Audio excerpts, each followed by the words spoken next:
Ladies and gentlemen, my next guest needs no introduction. He's been on the show before, and he has one of the top episodes that we have ever produced here at SRS. I'm talking about Dr. Stephen Greer. He's back. This time we're talking about zero-point energy, and we're talking about technologies that have been hidden from us and the U.S. government by companies such as Lockheed Martin Skunk Works, Raytheon, Boeing, Northrop Grumman. And if you think this is a little out there, think again, because the U.S. Senate and the U.S. Congress are both digging into this subject matter to get to the bottom of it. Next week, we have 3 of the 5 whistleblowers that Dr. Greer brought in front of Congress to testify about these technologies that they have had firsthand accounts seeing. They're going to be right here on SRS to give those exact same testimonies. Ladies and gentlemen, if you like the show, if you like the information we're putting out, please go to Spotify, go to Apple Podcasts, leave us a review, and I see a lot of you have been out there making content, ripping our content off and putting it out on the internet. I love it. Looks amazing. We made it super easy for you. We put a ton of raw reels, links in the description. Take them, make content, produce badass stuff. If we like it, we'll share it, monetize it, make money off of it. All we ask is that you please just tag our show in it. That's all we ask. Anyways, love you all. This is an awesome episode. It has a ton of information in it. In the next 2 weeks is all this subject. Love you all. Enjoy the show. Cheers.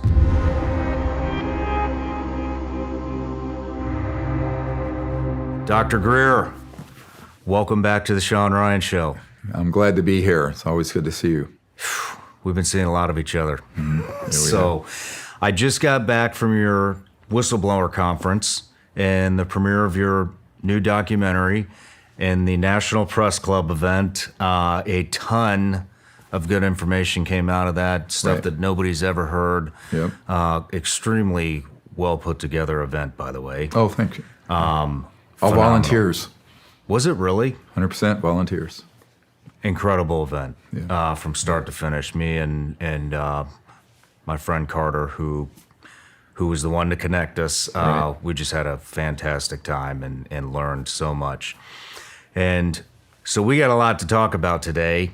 Diving into some of the whistleblower stuff. We're actually getting a handful of the whistleblowers that I think they came out of this show with your first interview. Is I correct? Some of them had contacted me and been involved before, some since. And of course, once that law got passed, allowing a pathway for them to testify about what they knew, notwithstanding their non-disclosure agreements, that sort of opened up a whole new tranche of people willing to come forward. And that process, I think we're having a couple of new whistleblowers every week now. Oh, that's amazing. Per week, yeah. Well, we're going to dive into all of that, and thank you for connecting me with them, by the way. So let me give you a proper introduction here, even though you don't need one. But Dr. Stephen Greer, you just came out with a new documentary, The Lost Century, which is #1 on iTunes, #1 on Amazon, #1 on anything else? Google Play, all the sites, Everything. #1 documentary released. Retired emergency doctor, founder of the Disclosure Project, documentarian, author, and leading authority on UFO, UAP intelligence. You've briefed multiple presidents. You've briefed the agency. You've briefed Congress, I believe. Recently, you presented evidence of the illegal black budget projects related to UFO, UAP operations by the U.S. government, and you have 33 years experience working in the UFO, UAP arena. Right. Am I missing anything? That's good enough. But we got a lot to cover. Like I said, we need to cover the Disclosure Project. We need to cover the Lost Century documentary, a little bit of the whistleblower stuff. Your documentary all about zero-point energy, fascinating stuff. What I'd like to do is, I'm not 100% spun up on some of the things that you were talking about, that I think a lot of the the rest of the audience was pretty spun up about. And I don't think my audience is 100% spun up on all of these topics either. Right. So I just want to go through some basic stuff to help me and the audience understand what we're about to talk about a little bit more when it comes to the black budgets and stuff like that. So a lot of these companies that, you know, are part of the military industrial complex, if you will, I've had a lot of experience with Lockheed, with Raytheon, with these types of companies when it comes to field operations and kind of the stuff that I was doing in my arena as a special operator. I don't know about what they're doing and how they play in with this black budget stuff. And so I'd like to go through a couple of the companies and just have you just educate me and the audience about it. Right. And let's start with Lockheed Skunk Works. Well, of course, the Skunk Works, dates back to the 50s and 60s. Kelly Johnson, whose, by the way, UFO encounter report we have, was given to us by Lieutenant Colonel Heckert, who knew him, who was our U-2 spy plane witness who encountered these objects as a U-2 pilot. But and then, of course, Ben Rich. Ben Rich was the head of the Lockheed Skunk Works and acknowledged towards the end of his period there that they had technologies that could, quote, take ET home. He also stated there were no private conversations anywhere on the earth. True. No matter what your encryption is. And also he said that anything you imagine, we have already done at the Skunk Works. Now, there's the Skunk Works that would deal with a conventional jet, rocket, ramjet type classified aircraft, right? But then there's another division that is the deep black. I want to make a distinction between the black budget and highly classified, legally overseen projects. Here I'm talking about, there's a guy I'm working with now who literally oversees the black budget of the United States. He was never read in on the UFO or UAP issue. And when he tried to find out, he went out to the Lockheed Skunk Works, he was shown a bunch of these conventional propulsion systems. He was not shown the ones that are the man-made UFOs, that are the electrogravitics, the things that float, boom, 100,000 miles per hour. So I think that that's one of the problems, is that there's almost two parallel systems. And there's very little points of intersection between the two, what I call the constitutional government of the United States. I just call it USG, the U.S. government, legal. And then there's the illegal secret government projects, okay, the ISG. So there are compartmented operations at the Lockheed Skunk Works dealing very specifically with this area of technology, which has nothing to do with rockets, jets, conventional aerodynamics. And it has to deal with electrogravitics, which is the ability to create a very high voltage system that causes a electromagnetic field propulsion. So there's almost like an electromagnetic field bubble around an object. It can levitate, lift, and it can go, Mach 300 and never have a sonic boom and no heat on the outer section of it. These are very advanced technologies. Now, those began to be studied back long before I was born, and I turned 68 this week, so you can imagine how long we've had these things. We actually mastered gravity control in October 1954. One of the members of my team for many years was in the vault. He was the top scientist at the Naval Research Labs, a very large Department of Defense lab in D.C. there. And I'd been in there, and he saw the documentation for this. So, and I think what the public, and this is true of the senators and the congressmen and the White House, they are not read in to these other projects. They simply aren't. I had a friend of Trump's tell me over this past weekend that he said, they just don't tell us much or anything, or very little. So I think that these sort of operations, as Eisenhower warned, have just gotten out of constitutional legal oversight. So I call those the illegal secret government projects. But those are in the Lockheed Skunk Works. So there's facilities out in the desert. If you go out to the Mojave Desert, there's a facility and an underground opening. So the really sensitive facilities are all in underground skiffs or DUMBs, deep underground military base facilities. And that whole area of California is like a beehive connected underneath with tunnels. Okay. I know where they are. I know people who've worked in them. Now remember, Are those all Lockheed? No, because those are actually built by Bechtel Corporation or HIT Construction. There are a few contractors who build these underground connectors. And for years, they used a nuclear-powered tunneling device that would go through bedrock and just glassify it. So you'd have a connecting tunnel between, say, Edwards Air Force Base and Nellis Range. And you never have to go above the surface. So I'm very familiar with these and where they're located, and I've debriefed a number of guys who've been on them. So it's all part of let's call it a coalition of operations that are corporate, contractor, and governmental, but governmental as in off the reservation of legal oversight and constitutional requirements. This is why the Senate and the House are moving quickly to get this under control, because about a year and a half ago, we were providing enough information that they now realize that this is real, that the UAPs, UFOs are real, and they're beginning to realize that a bunch of them are ours, but they're being used in deceptive indications and warnings, meaning false flag operations.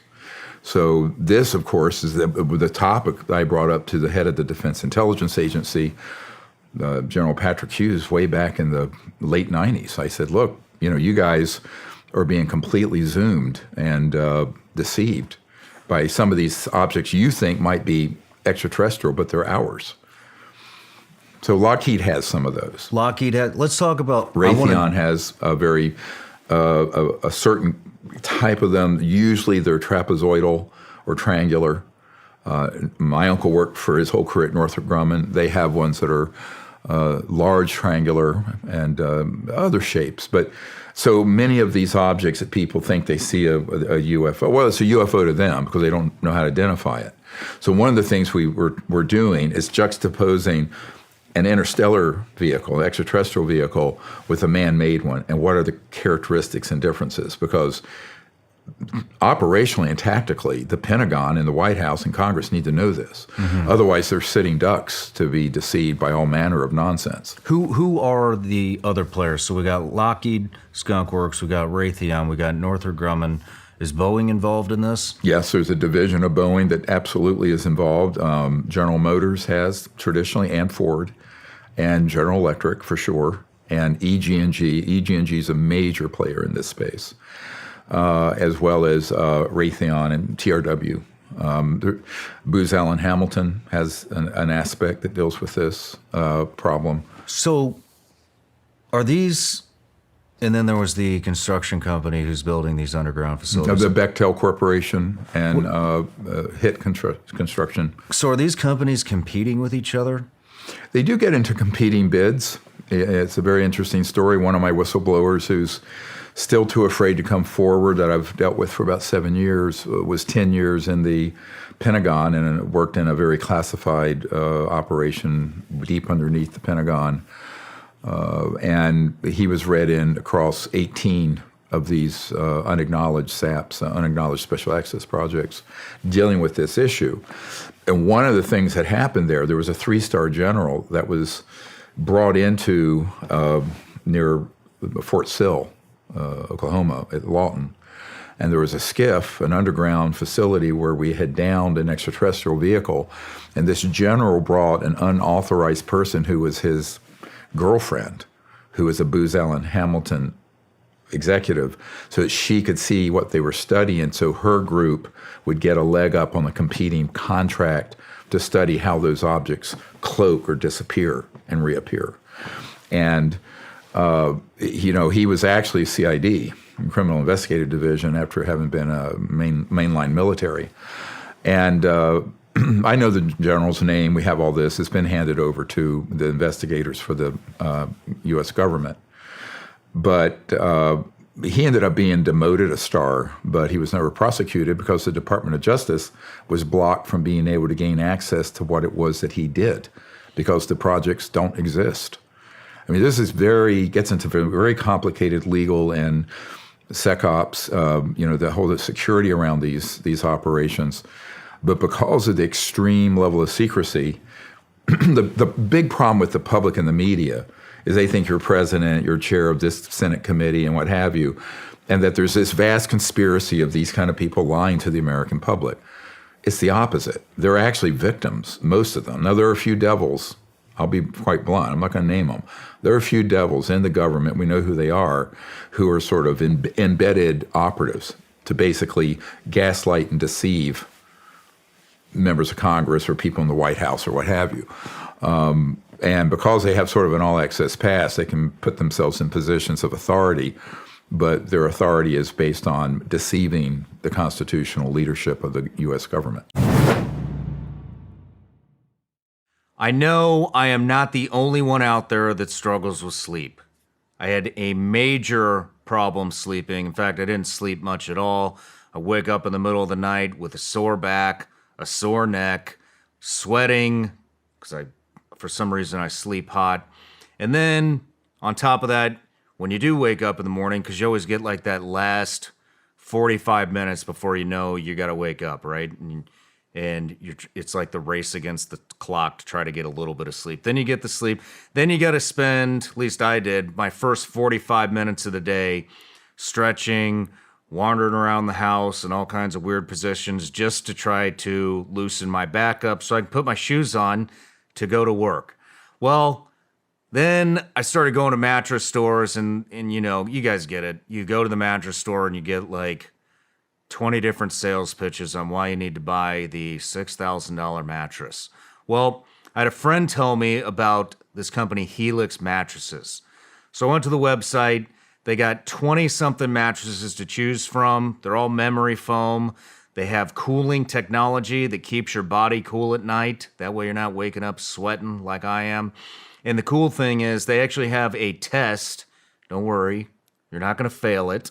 But it's just a questionnaire, and they ask you a little bit about your sleep routine, what positions you're sleeping in, and then they make a recommendation on what they think the best mattress is for you. On top of that, they have a 100-day test period where you can sleep on the mattresses. If you don't like them, you can return them, exchange them, whatever you want to do. I'm telling you, Helix was a game changer for me. Now, I don't have to wake up and wander around the house and do all my stretching. Look, I don't even know what it does. It just works. Don't just take my word for it, guys. GQ and Wired Magazine have named Helix their #1 mattress. Like I said, just go online, go to helixsleep.com/SRS, take the quiz. It only takes you 2 minutes. Helix is offering 20% off all mattress orders and 2 free pillows for my listeners. Again, that's helixsleep.com/SRS. This is their best offer yet, and it's not going to last long. Go with Helix. Better sleep starts right now. I want to tell you a little bit about my morning routine. So it used to be I'd wake up and it was pills galore. Had my multivitamin, had my probiotic, had my greens replacement, had a bunch of other stuff that my multivitamin didn't cover. And then I found out about these guys, AG1. This is one of their travel packs. AG1 has 75 vitamins and minerals packed in here, and they're all whole food sourced ingredients. The good stuff, right? So basically, dump this travel pack or this other stuff right here, the home pack, I guess you would call it. You just take a scoop, dump it into some water. Guys, it helps you with gut health, helps you with energy. It's a total greens replacement. There's tons of good stuff in here. I recommend taking it every morning, and it actually tastes pretty good too. If you want to take ownership in your health, try AG1 and get a free 1-year supply of vitamin D and 5 free AG1 travel packs with your first purchase. Go to drinkag1.com/SRS. That's drinkag1.com/SRS. Check it out. Well, I'd like to get into that as well.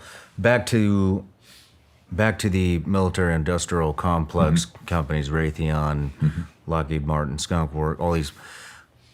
How many people do you estimate are on these programs within these different companies? Well, there are thousands. There has Thousands at each company? Not at each company. Well, the bigger ones, very likely. Now, remember, you can have, because of top secret special compartmented information protocols, you can have a guy at this desk in a cubicle working on something. He'll have no idea what this one's working on. So you have basically an enterprise of people that are all working on one project, not realizing what that project is. Correct. Okay. They wouldn't know. Now, at the more senior management and coordination, they would, obviously. But let's call them the pieces out there. They would have one piece of it. But those can be very valuable sources of intelligence that I've been meeting with for decades, because they may know just one area. They may have this one sliver of information. I feel like my job has been to do the whole comprehensive intelligence assessment from thousands of pieces from credible people inside these corporations and in government programs, and put them together into, it's like a scattered puzzle with 1,000 pieces. So you got to eventually put it together into the picture. And so sort of one of my tasks is to make that picture come together based on specific evidence, whistleblower testimony, documents, everything, which has really been my whole project. I mean, since 92, 93, when I briefed the CIA director in 93, we had a comprehensive assessment of the situation. And that's evolved in 30 years, obviously, because we keep getting more granular detail and specific intelligence. And this is what we've been handing over to the U.S. government since they passed the law a couple years ago, ordering the Director of National Intelligence and the Pentagon to report on this. Now, the problem is the people who were put in charge of that, to be quite blunt, couldn't find their ass in a well-lighted room with both hands. And sorry, it's my old Southern expression, but they absolutely had no idea, about the issue. And you saw last spring, there was a couple of those guys, Dr. Sean Kirkpatrick and an ONI guy, and they were before Congress, members of Congress who'd looked at our disclosure project content prior, about the Maelstrom Air Force Base, Minot, North Dakota case where there was a intercontinental ballistic missiles taken offline. I think it was 18 of them, something like that. And they asked Dr. Kirkpatrick and the other gentleman from Naval Intelligence, and they go, well, we've never heard of that. Well, anyone who would have read the disclosure book that came out in 2001, we have the documents, we have the government official documents, we have the NORAD documents, we have the two witnesses, one who was in NORAD and one who was in the silo, all on the record, right? Wow. Firsthand. So now we have 100 of those that we've already brought out. Go to my YouTube channel. You'll see 70 of them up there, or 80. The problem is that when you're first trying to find out about this, the amount of information, like we're sitting on 8, 9, 10 terabytes of data in my archive that we're trying to organize. We call it the Disclosure Project Intelligence Archive, the DPIA. And that's what we're putting and organizing and handing off. As soon as we get it to any state and new information, I hand off another hard drive to these top secret guys who are trying to find out. But we need to pick up the pace, obviously, because there's a clock. We'll talk about this. There's a clock now been set on this. Well, we will get into all that. When you're talking about these disinformation agents, these knocks, I have somebody that comes to mind, and we were talking about him at lunch. Lou Elizondo. Is he one of them? Oh, of course. I mean, as soon as he emerged on the stage, I had a very senior guy at CIA who's worked this issue since 1979 contact me about that problem. But remember, the only way that you can control at this point all this coming out, because of what we have and what we're pushing forward through media, is to control the narrative, the spin. So the people coming forward who get an all-access pass on to, say, 60 Minutes or something like that, or people cleared by this same illegal, corrupt organization because they'll tell the public, yes, the UAPs are real, but we don't know what they are. Well, this is an absolute lie. We absolutely know what they are. Some of them are ours, man-made, and are confused quite frequently with the others, which are of extraterrestrial origin, or ETVs, extraterrestrial vehicles. And those operatives are taught very well to take an issue, grab it, capture it, and then spin it in the direction that they want. Now, the direction they want is endless ambiguity. Gee, we don't know what they are. We don't know what they are. It's nonsense. We've proven what they are. Well, I have 755 whistleblowers. You have 755 whistleblowers? Yeah. I mean, this archive is unbelievable. You had mentioned that you would want to debate Lou Elizondo. Oh, I'd be happy to. I mean, someone brought that up a couple years ago. I don't have any animus towards him personally.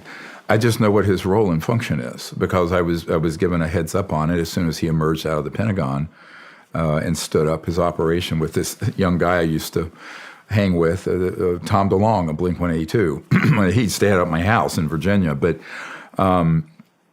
what you expect counterintelligence and disinformation agents to do is to do exactly that. Now, remember, all that happened when our documentary Unacknowledged, which you can still see on Amazon Prime and everywhere, reached about 750 million viewers. At that point, they said, we need to take this narrative, acknowledge that these are real, but then change the narrative from the truth, which is what we're putting out, to sort of a fantasy or sort of a diversion. And then those folks like Chris Mellon and Nick Pope and Elizondo would go up on Capitol Hill, whisper into the ears of folks like Senator Rubio of the Intelligence Committee and others, basically telling them false information. But the false information works when you can put it around something real. Now, what was the real thing? The tic-tac, the F-18 Hornets chasing off the coast of California, those events that happened, that the footage was leaked, it was a vehicle for them to attach that false narrative to it. Okay. So you have to understand how counterintelligence and psychological warfare operations are designed. It's very effective. I mean, it is very effective. I would say 90% of people who study UFOs got gaslit. Certainly the U.S. Congress and the media did. So they're very good at doing it. It doesn't mean that it's right, but I'd be very happy to go tete-a-tete on that with anybody. Let's talk about, I would love to host that, by the way. Great, so do it. Yeah, maybe we can get something going. Although I have to tell you, he's called me a terrorist, which I find rather funny. Oh, boy. Here we go. Hey, I've had 30 years of defamation of my character, so I'm sort of bulletproof from it. So. Yeah. The Stargate program. Mm-hmm. During your last interview, I saw a lot of comment. There's two programs that I would like you to explain before we dive into the nuts and bolts of what we're going to. A lot of questions about the Stargate program. Can you enlighten us? Well, you'd have to describe it. That name is not a code word that I've been introduced to from a reliable inside source person who knows. Okay. So here's just to give you an idea of my discipline. Well, I appreciate the honesty. Thank you.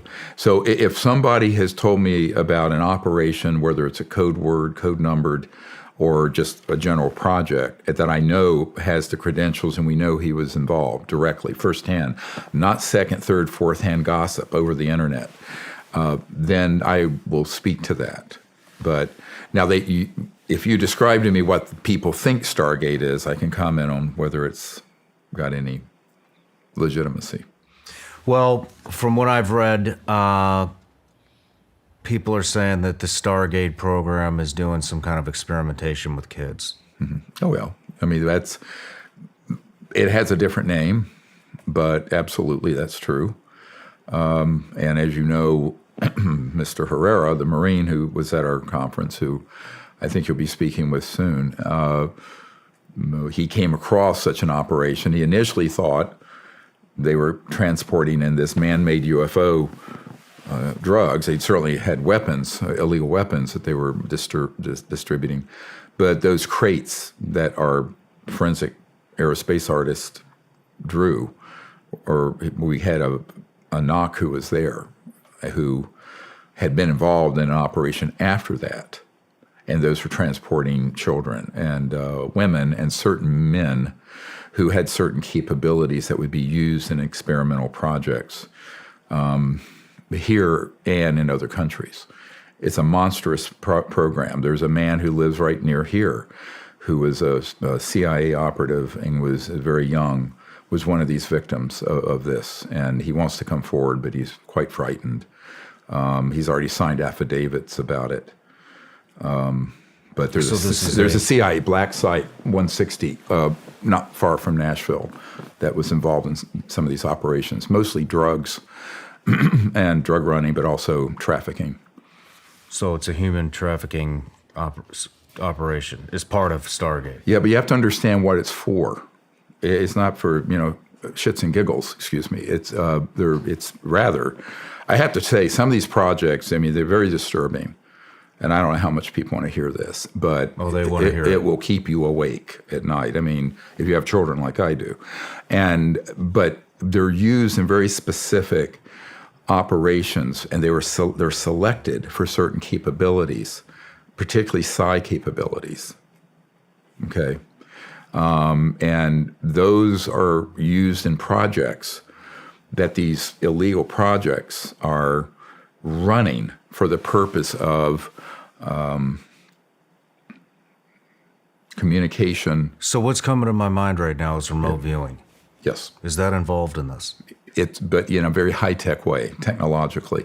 Most of the subjects die as a consequence of what they're made to do. But they have certain aptitudes and abilities for which they are screened, and then they are abducted and taken. Now, keep in mind, this is also, there are a lot of operations that are related to this. Recently there was a whistleblower came out talking about the aliens murdering humans, and he was referring to a case that I know for a fact were our operations, these illegal secret government operations that were down in South America, and they've done it in Africa also, where they have killed innocent people in villages to make it look like an alien attack. Now, that information is being now provided to Congressman Tim Burchett and the Senate Intelligence Committee as if those were extraterrestrial events. They have no idea. It's our guys doing it. I'm trying to get Tim on the show. No, he's great. I've met with him. He's in this heart and soul. Here's the risk, though, and if anyone in Congress is watching, I want to word this very carefully. A little knowledge is an extremely dangerous thing here, because this is a hall of smoke and mirrors and deception, and you have to then wind this back. What would a clandestine operation have if unsupervised since the late 1950s, where they've had some of the most brilliant scientific minds I've ever met working these projects? They've had almost an infinite amount of money, trillions of dollars that have gone into the R&D, studying both human breakthroughs and also extraterrestrial vehicles, propulsion systems, communication systems, material science, what things are made of, how they're made. Well, you figure after 80 years of that and trillions of dollars, you're going to have some payoffs. And these payoffs are in the form of advanced technologies, and ARVs, alien reproduction vehicles that are the man-made ones, but also this whole area of nanobiotechnology, consciousness and mind interface technologies, all manner of weapon systems that are what are called scalar or longitudinal, go faster than the speed of light. It's like an EMP, but on steroids that has, instead of a wave like this for electromagnetic, it's a straight line that goes out longitudinally called scalar. And those are faster than the speed of light. They can be used for interstellar communications, but they can also be weaponized. They've been weaponized. So there are all manner, there's a whole constellation again of sciences and technologies, and the CIA science and technology guys, I've met with some of them, that are so far beyond what let's call it the white world, the legal government, including Lockheed, Northrop Grumman. My uncle never worked on this stuff. He worked on the lunar module, landed on the moon the first time. That was my mom's oldest brother. And his whole career was with Northrop Grumman. He was never read into this other end of it. Mm-hmm. So one of the things people have to keep in mind, most of the people in the military, CIA, special operations, corporate, what have you, who work in that world are not part of some vast conspiracy. It's incredibly tightly held. But in my view, that's their Achilles heel. By definition, it has to be kept pretty small, pretty tight, which makes them vulnerable if, we'll get to this later, if the U.S. government actually has the will to go the distance to get this under control. And they need to get it under control fairly quickly because it's getting out of hand. Let's talk about Project Bluebeam. Mm-hmm. Can you describe what that is? Well, that's another subculture term that's been attached to a series of projects that involve what the Pentagon, what they call a deceptive indication and warning, or a false INW, which is a false flag. And it's the ability to stage, through very advanced technologies, an alien attack or an alien event. And it's a whole series of them. Now, what most people don't know about, since late 50s, early 60s, like the Barney Hill case and all that, those were all human assets abducting innocent people made to look alien. And so that psychological warfare was authorized in 1953, 54. 1954, we mastered gravity control. So we started deploying these assets to begin to condition the public that there's a scary threat from outer space. Mm-hmm. I mean, look at Hollywood, Alien, Ridley Scott's the movies. If you want to see a script for what's coming fairly soon, look at the movie Independence Day. Okay. It's right at a central casting for this covert group. So what their whole purpose is to create sort of a global militarized totalitarian superstate of the world fighting another world. It's like War of the Worlds. Okay. And that's been a 70-year defense plan. And I know people who've seen that plan. Carol Rosin saw the plan, who is Werner von Braun's spokesperson, who's on our team. She's almost 80 now, but brilliant mind. And, when she realized in the 70s that this was what was afoot, her whole life was devoted to trying to get some of these projects under control. But where little David's up against an enormous Goliath. And nevertheless, the truth, if people want the truth, Gloria Steinem said, the truth will set you free, but first it'll piss you off. But it's time for people to, actually realize that this is something they have to take seriously. So now, if you add those capabilities to holographic capability, scalar weapon capability, space-time systems where you can alter the flow of space-time in an area, which gets into some really, at the CIA, they call this WSFM, weird science and frickin' magic. At my uncle's company, I met an engineer that dealt with this stuff a couple years ago, and he said, we just call it PFM, pure fucking magic, excuse my language. But he says, literally, that's what we call it. So you're dealing with technologies that are, and this is the problem, I call it the big technology gap between what conventional Pentagon, special forces, joint staff, Senate Intel, Armed Services, House Intel, the President, national security people, what they know and what this group has. So what they know, it's like this is, just to make this real for people. When I was briefing years ago, the admiral in charge of J2, Joint Intelligence for Joint Chiefs of Staff, Admiral Wilson, and that memo leaked out where he was debriefed by Dr. Davis, and everyone went, oh, my God. And it states, I was there for a stand-up briefing, and what they don't know is that at the end of it, I asked the Admiral to help us get to, and this is 97, this is 26 years ago. And he said, well, I don't know how I'm going to help with something when the best technology we can deploy, is a B-2 stealth. And this other group have objects that can do circles around the B-2s. And he acknowledged that to me. I said, well, that doesn't mean you can't. He says, well, I can't unless it's authorized. I said, well, where do you need the authorization? Well, he felt he needed authorization from the SecDef, who had already been waived off, and the president, which was Clinton at the time, who had also, I have a very interesting story since I saw you, but we knew that Clinton had been approached by George H.W. Bush and told, butt out, this is none of your business, dealing with the UFO issue. Because this was one of the very first things Clinton wanted to know about, because I knew people who lived at the White House with him.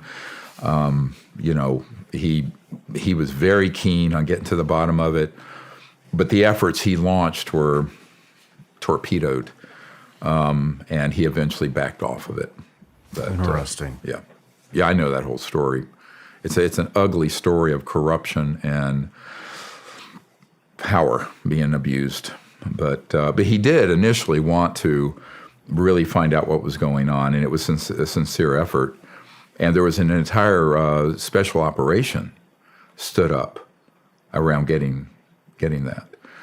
But I have a very famous Hollywood agent and a superstar who was in a limo with, they don't want me to use their names, with Clinton after he left office. And they asked about the UFO issue, and the president said, oh, yes. He says, but I was told by George H.W. Bush that this was none of my business and butt out. And it was made very clear. You're just you're only the president. You get the drift. So, now, obviously, if we're going to have a constitution, the rule of law, and a democratic republic, that kind of thing cannot stand. But because of the power and the money behind this group, it has stood. And, years ago in 93, I was at the Wrigley Mansion, and I'll tell you, Shawn, it was a very interesting meeting. It was like late at night, 10, 11 o'clock at night, and there was a conference room full of suits. And they approached me, and this is the fall of 93, just before I briefed CIA Director Woolsey. And they said, look, you don't need to be talking. They knew all about this meeting that was going to happen. And you don't need to be talking to the president and the CIA Director about this. They don't know anything, and they're not going to know anything. If you want to know, you talk to us. We're the WFO. We're the work for other contractors. We're the people who are working on these technologies and doing the technology transfer. And then they were trying to convince me to side with what they were doing. And I said, no. I said, this is a corrupt enterprise. And then he offered that, he says, you're a doctor. You can take out as many credit cards as you want. We'll zero them out each month because we run the supercomputers that back up the entire banking system. And we can get an infinite amount of money through certain techniques. And so we'll just zero them out. I said, then you're going to own me, aren't you? Because isn't that credit card fraud and banking fraud? He says, no, we're just trying to help. You see how this is an absolutely true story. He put me under sodium pentothal lie detector. But at the end of it, he said, look, we have given at least, now remember, this is 30 years ago. We have given at least 10,000 people $10 million apiece or more to secure their cooperation with this project. Wow. And that was 30 years ago. Now, money is no object if you're printing the stuff up and you're running drugs and you're trafficking and you're siphoning off from the legitimate black budget, which there is a legitimate black budget that's overseen by the president and the key people in the Congress. We're totally legitimate. But a lot of money from that is siphoned off and is through overbilling to the government into these illegal projects. It's absolutely embezzlement. So we can prove this, by the way, and I have people who've seen it happen. Okay. But I think that when you look at that and you go, okay, well, this is where the center of power is. The center of power is not in Congress, and it's not in the White House, and it's not in the legal constitutional government or the main part of the Pentagon or agency. It's in this group. And it's amassed so much power and wealth and technology that it is, and I'll be blunt, a threat to all life on Earth. It's a threat. It's way greater threat than China or Iran or Russia, ever. And I think people have to take this, what I just said, very seriously, because all these other skirmishes, even if there were a couple nukes detonated, is nothing compared to the risk this group poses given the technologies they possess and the intention to use it in a malevolent way. where they could stampede the whole world onto a trajectory that would be, an Armageddon scenario. So unfortunately, these people are serious about it. They're whacked out, in my opinion. One of the knock I recently met with, he says, yeah, well, even in this world, and he's been in this super black, dark world, and very high up, relatively high up, mid-level anyway. And he said the way for the folks who are these really super rogue operators, they're recruited for being sociopaths or psychopaths. Now, he says, I was recruited because I was willing to kill on behalf of the country or what's right, but not being a sociopath, to do it for the good, if you're going to use lethal force or any technology. These folks running these projects are a subset of people who are screened who are, in fact, sociopaths and psychopaths. And I'm using this clinically as a doctor. There's 4.5% of the U.S. population are sociopaths and psychopaths. So, I mean, and the ones that are high functioning are identified and moved over into these rogue operations. Interesting. Yeah. Smart. Extremely smart. Yeah. Let's take a quick break. Sure. And then we're going to get into the Disclosure Project. I don't know if I've ever been this excited to represent a brand. I'm talking about First Form. I just align so well with what they've got. First Form is a supplement company. They have just about every supplement you can possibly imagine. All grade A stuff. Let's go through some of the stuff that, some of my favorites, all right? Here we go. 1, Enduro Performance. This is a non-stimulant pre-workout mix. Guess what? Made in the USA. Protein sticks and the protein bar. Look, I'm an entrepreneur. I'm super busy. I don't have time to go to lunch. In fact, I don't even know what a lunch break is. This is my lunch for the most part. Then we got OptaReds 50. Guess what? Also made in the USA. So is the protein bar and the beef sticks, actually. But OptaReds 50, guess what, guys? Beets, super healthy for you. Guess what? They taste like shit. This doesn't. 2 scoops, throw it in there. You get all the benefits of having beets with OptaReds 50. Then we've got protein. Everybody needs protein. If you're not taking protein, you should be, especially if you work out. My favorite, chocolate banana. Guys, let me tell you something else about First Form. The owner, CEO, Andy Frisella, guy has made a phenomenal company. True American dream story. Started from absolutely nothing, sleeping on a mattress in the back room of a very small shop. Now, he's built an empire. Check it out. Go to firstform.com/SRS. He's also put a culture into his company that this entire country could use right now.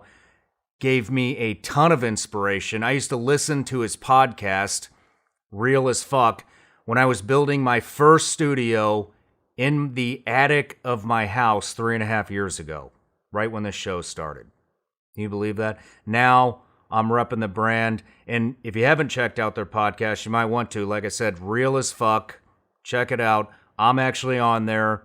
I do a pretty decent job, but let me know what you think. Anyways, once again, go to firstform.com/SRS. And when you get there, if you order $75 or more worth of product, guess what? You're getting free shipping. But you're only getting that if you go to firstform.com/SRS. That's 1STPHORM/SRS. Ladies and gentlemen, this is a real American company that aligns with all the values that America stands for. Check them out. I want to tell you all about this new meat delivery service I found called Moink. What I really like about Moink is they are from a small rural farm town in Missouri, LaBelle, Missouri, right by where I grew up, and I love supporting small town business USA. Now, when I started looking into Moink, they educated me on the meat industry, and I want to share with you all a couple of facts, according to Moink magazine. 60% of all pork is produced by one company in the U.S., and that is 100% owned by the Chinese. 4 companies control over 80% of the meat industry in the United States. More than 10,000 different additives are allowed in the U.S. food supply. 99% of chicken, 95% of hogs, 78% of cattle in the U.S. are raised in confinement buildings or feedlots. It means they're not moving around freely. 80% of the antibiotics consumed in the U.S. are fed to animals. Here's a stat.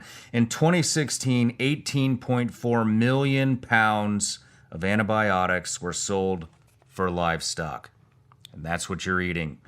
Suicide rates amongst farmers are the highest than any other profession, and that includes veterans, believe it or not. I found that alarming. Now, here's what Moink is doing to combat some of this stuff, which I really appreciate. Their livestock is 100% born and raised and harvested humanely in the United States of America. Their farms practice regenerative agricultural methods. They are free of GMOs, antibiotics, and all hormones. Their Alaska salmon is wild caught. Their beef and lamb are grass-fed and grass-finished. Their boxes ship from rural America, right in small-town Missouri. Love it.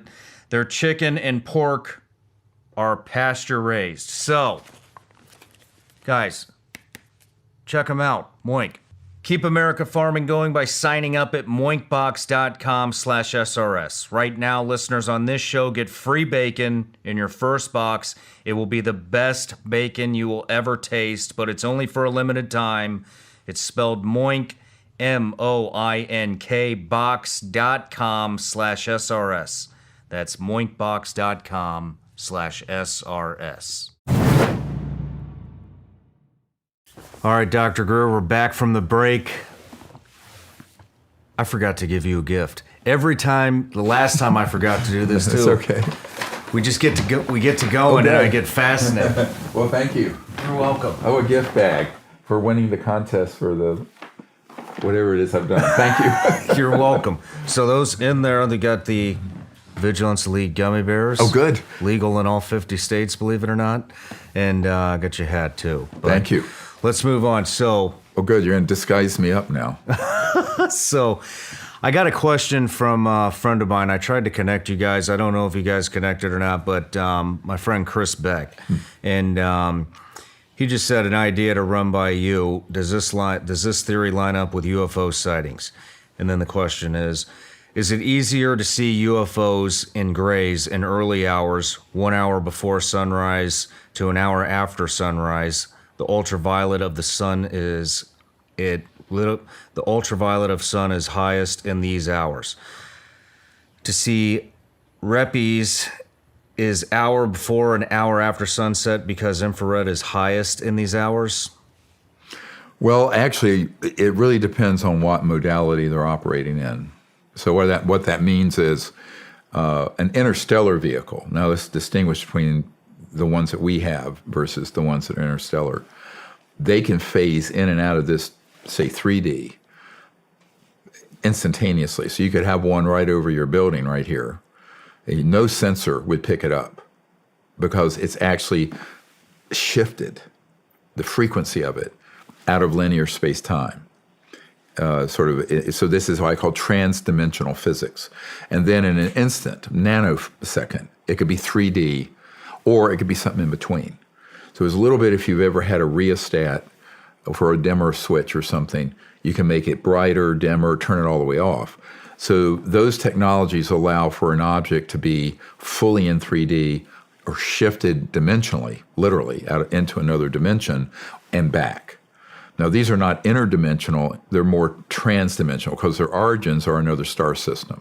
There are also interdimensional objects, and those are things from another dimension that is not from the material cosmos, but they can be confused with some of the extraterrestrial phenomena. It's a very complex thing. So in terms of seeing these objects, I think people, when it's not super bright, with the sun, you're going to see more an object that's going to be silhouetted than in bright sunlight. Okay. And the other issue, I think, is that the ones that we have can also operate in a way where they are substantially have an electromagnetic field around them that can kind of cloak them, but under certain lighting conditions and radiation, let's call it infrared, ultraviolet, it depends on the condition, you can get a glimpse of them as they're moving. So I think that this gets into understanding the underlying technology and physics of how these objects work. And that's why when we're doing our expeditions where we're going out, making contact and looking, we have a whole set of protocols, and I train people on what to look for, what the phenomenon might be. You know, if you're having cameras, whether it's settings, I don't do camera work. Full disclosure, I'm an idiot with cameras. But so that you have it set properly, and also know what to look for. But I think that the technology determines more than the time of day. But the time of day might facilitate. That's why I think when it's still light, but it's not bright light, and that spectrum, you'll see an object more easily. Okay. But I think it has to do with, I don't think it has to do with the actual innate occurrence. I think it has to do with what we can see. What we can see with these things. Okay. Are ours. Yeah. That makes a lot of sense. When you're talking transdimensional, how do I even ask this? When we're talking other dimensions, what does that mean? Well, the universe, let's call it the cosmos, you know, it's described by astrophysicists as sort of this 3D thing. Now, if you look at quantum entanglement and the concepts of the universe being a holographic conscious entity, which it is, then you start talking about not just material, but you're also talking about other dimensions that are at refined levels of frequencies and vibration. So the speed of light, the speed of electrons, atoms, what have you, all of that would pertain to what we call the 3D, three-dimensional. If you were to cross over that in frequencies, and this is, again, where you start getting into some very strange WSFM, like I mentioned, phenomenon, then you're talking about other embedded dimensions, but it's not like it's some distant place, it's folded within. So, you know, a hologram, if you look at a hologram of Marilyn Monroe with her dress blowing up, you know, like that, if you were to just zoom in on one little piece of that dress on the edge of her skirt, and zoom in on it, the entire image would be in there, and zoom in again, it's holographic. So you have to kind of get your mind around the cosmos is this conscious quantum hologram. And so there are many, many, many dimensions, not just this plane of 3-dimension, that is all enfolded within it. So a lot of the confusion happens where everything like something weird, like a poltergeist event, will be conflated with something extraterrestrial. Well, it isn't. You know, it was someone who, like in the ER, I had this happen once, some guy that was killed, couldn't save him, you know, it was murder, and he was angry, and at 3 a.m, he started taking all the stuff out of the cabinets. But he wasn't there. It was just his spirit. Weird stuff.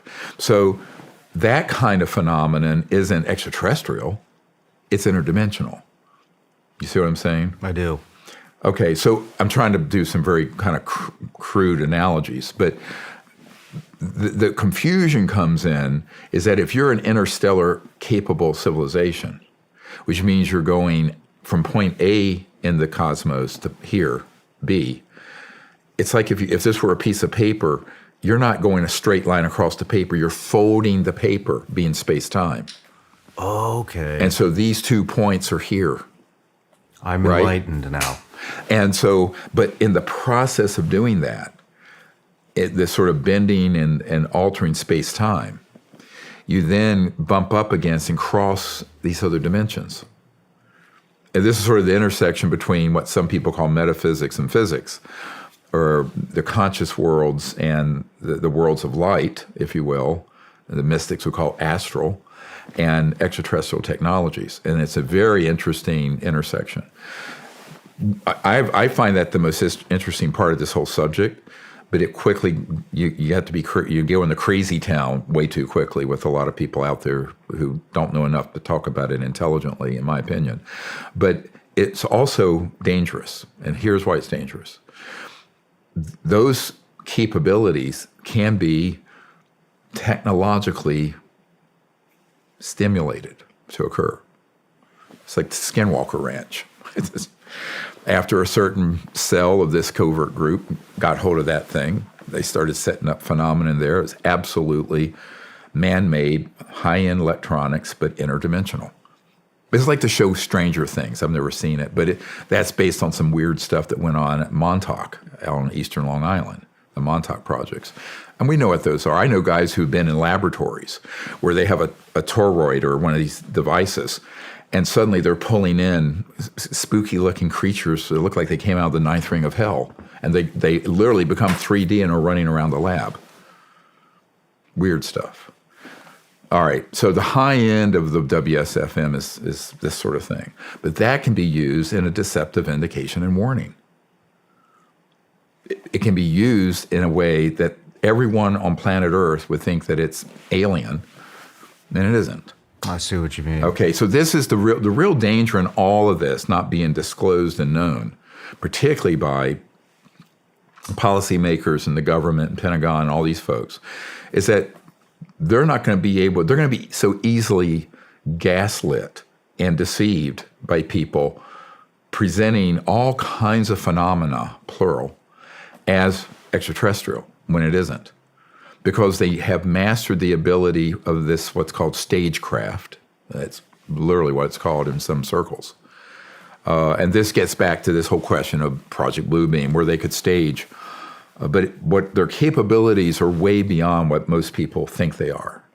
And I began working with some of these geniuses back in the early 90s that I met who in late 1950s and 60s had figured this out.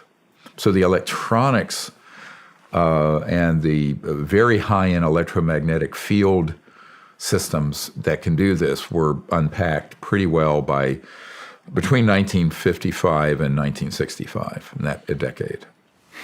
So with the different dimensions, there's another dimension in this room right now, and we just can't. Within this room, folded, it's the enfoldment, it's quantum entanglement.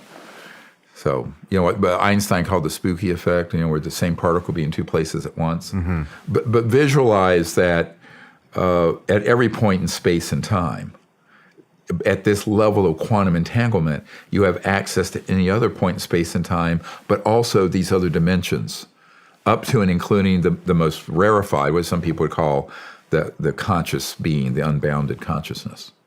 It's all folded within this in what I call the real cosmology, understanding the cosmology, which is way beyond astrophysics, current astrophysics. But I think that's the part of this where when you start experimenting with and reverse engineering an extraterrestrial vehicle, their communication systems are not based on the speed of light like our cell phones, right, or video. They're based on this understanding of the cosmos because they've lived for millennia in that understanding. And so this is why, we talk about the fact that they have technologies that interface with directed thought. I call it technology-assisted consciousness, and consciousness that assists the technology. So they can interface bioelectric field and thought, and they navigate the spacecraft. Shit. Really, really cool stuff. I mean, Elon Musk is trying to do some stuff with Neuralink, but he's still using wires and at the speed of light. But the idea would be the same, that your thought could actuate to a technological interface that would then not only be used in communication, because what's that? The speed of thought versus the speed of light. Yeah. But think about why that's so important. If you're from the Andromeda Galaxy, which is 2.5 million light years from here, at the speed of light, your cell phone, it would take 2.5 million years for a signal to get there, and another 2.5 million years for them to answer, and you hear it. It's 5 million years. So when I talk about this, I say there are certain technological thresholds you have to have crossed if you're an extraterrestrial interstellar civilization. Those technologies have, the good news is we understand them, and they could be used to great purpose on Earth. Energy generation, healing, all kinds of things, medical. But right now, they're in the hands of the worst group of sociopaths that have ever lived, and they dwarf, by far, Stalin or Hitler in terms of their intention and their capabilities, way beyond. It's not the buffoonery of the Third Reich. It's just the high-tech, very dangerous end. Now, this to me is, as a doctor, I tell people this is like a knife, or I can use a knife to put butter on my bread, or I can use it to slit your throat. Now, so technology is neutral. It's the consciousness and the intention of those who wield it, who have it. Mm-hmm. In this situation right now is the worst of all worlds, because you have the most amazing, wonderful technologies in the hands of the worst group ever that have quite a bit of malice and intention. So this is what I think has to be fixed, and that's why the Disclosure Project is trying to move this along. First, yes, now we've established UFOs are real. Well, that was known in the 50s, 60s, 40s. But now what's behind all that? Unpacking all the detail. And the reason the scientific end of this is so important, even for operations, is that this group of illegal covert human projects, they have surveillance, communication systems, transport systems, and sciences that are. Ben Rich, the week before he died, told James Goodall, you heard him at our conference, one of the last men to talk to him. He says, anything that you've seen in Star Trek and can imagine, we've done at the Lockheed Skunk Works. And he said, not at Area 51, but at the desert base, the underground facility. Let's get into the Disclosure Project. Mm-hmm. For 100 plus years, advanced technology has been seized, isolated, and hidden away. This has suppressed the advancement of technology and human progress. The Disclosure Project archives include government documents from the United States, Canada, Australia, Russia, and the UK, 145 top secret facilities and base maps, 755 now, witness accounts from military, corporate, and government sources, 121 UFO crash retrievals. Yep, that's all in our archive. What are some of the 145 top secret facilities that you know about? Well, everyone talks about Area 51. That's an old one. It's still operational. And particularly, S3, S4, Pahut Mesa, out in Groom Lake. Are these in the U.S.? Yeah, this is Nellis. Okay. That one. And that's operational, has been since the 50s. A more state-of-the-art one is actually in the Dugway Proving Grounds, which is in Utah. Is this the one that you disclosed at the conference? Yes. I'm going to put a picture up of it right now.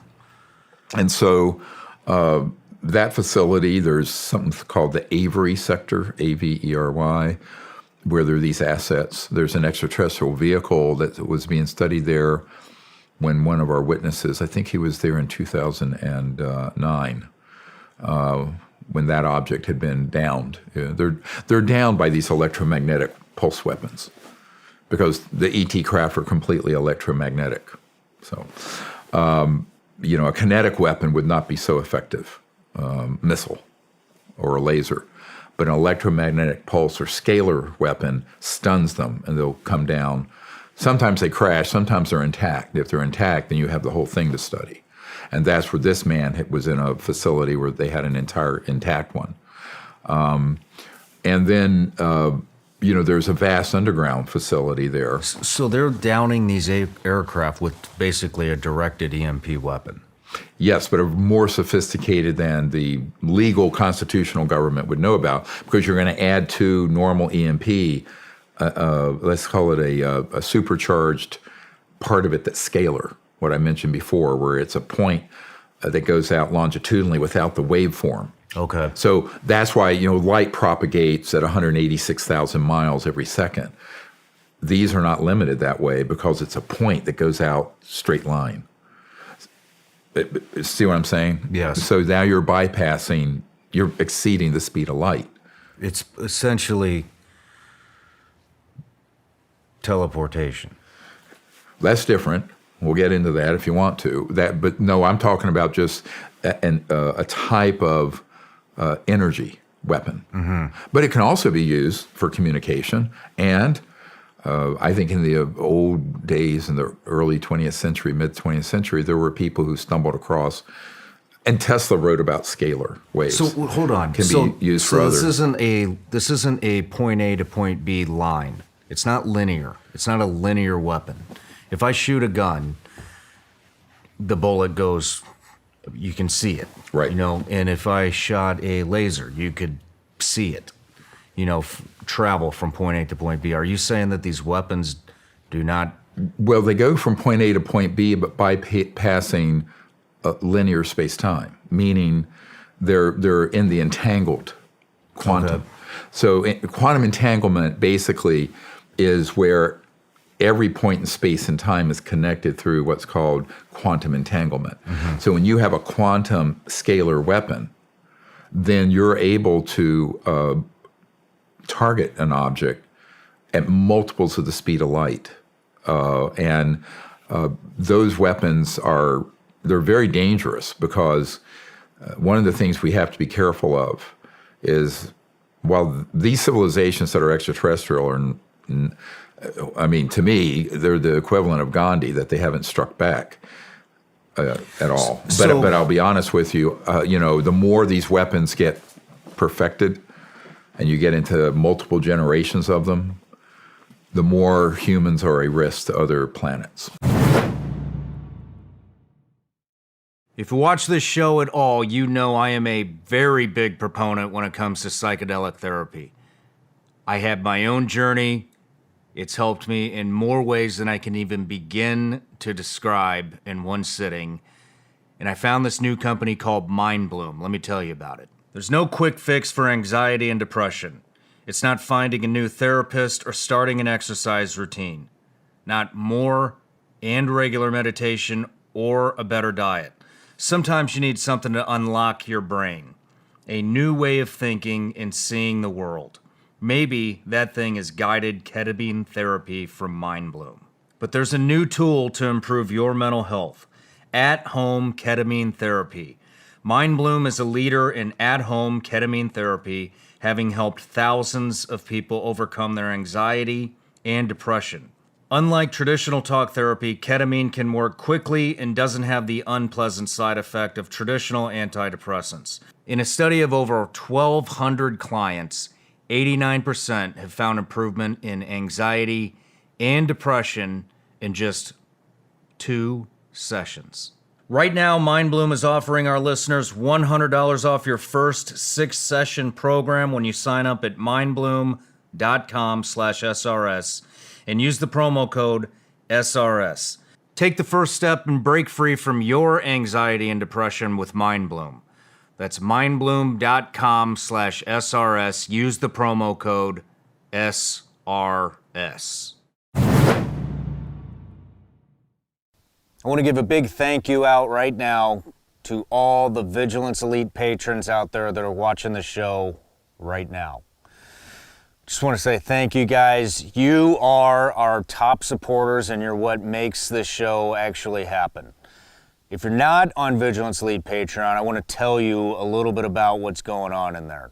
So, we do a little bit of everything. There's plenty of behind the scenes content from the actual Shawn Ryan Show. On top of that, basically what I do is I take a lot of the questions that I get from you guys or the patrons and then I turn them into videos. So we get right now, there's a lot of concern about self-defense, home defense, crimes on the rise all throughout the country, actually all throughout the world. And so we talk about everything from how to prep your home, how to clear your home, how to get familiar with a firearm, both rifle and pistol, for beginners and advanced. We talk about mindset. We talk about defensive driving. We have an end of the month live chat that I'm on at the end of every month where we can talk about whatever topics you guys have. It's actually done on Zoom. You might enjoy it. Check it out. And if Zoom's not your thing, or you don't like live chats, like I said, there's a library of well over 100 videos on where to start with prepping, all the firearm stuff, pretty much anything you can think of, it's on there. So anyways, go to www.patreon.com/vigilanceelite, or just go in the link in the description. It'll take you right there. And if you don't want to, and you just want to continue to watch the show, that's fine too. I appreciate it either way. Love you all. Let's get back to the show. Thank you. Well, with these weapons, I'm trying to understand this. Yeah. And I think I have at least a grasp of quantum entanglement. So what you're saying, so every point of space and time is connected. Correct. Through whatever, atoms. I'll just call them atoms. Yeah, but with no time delay.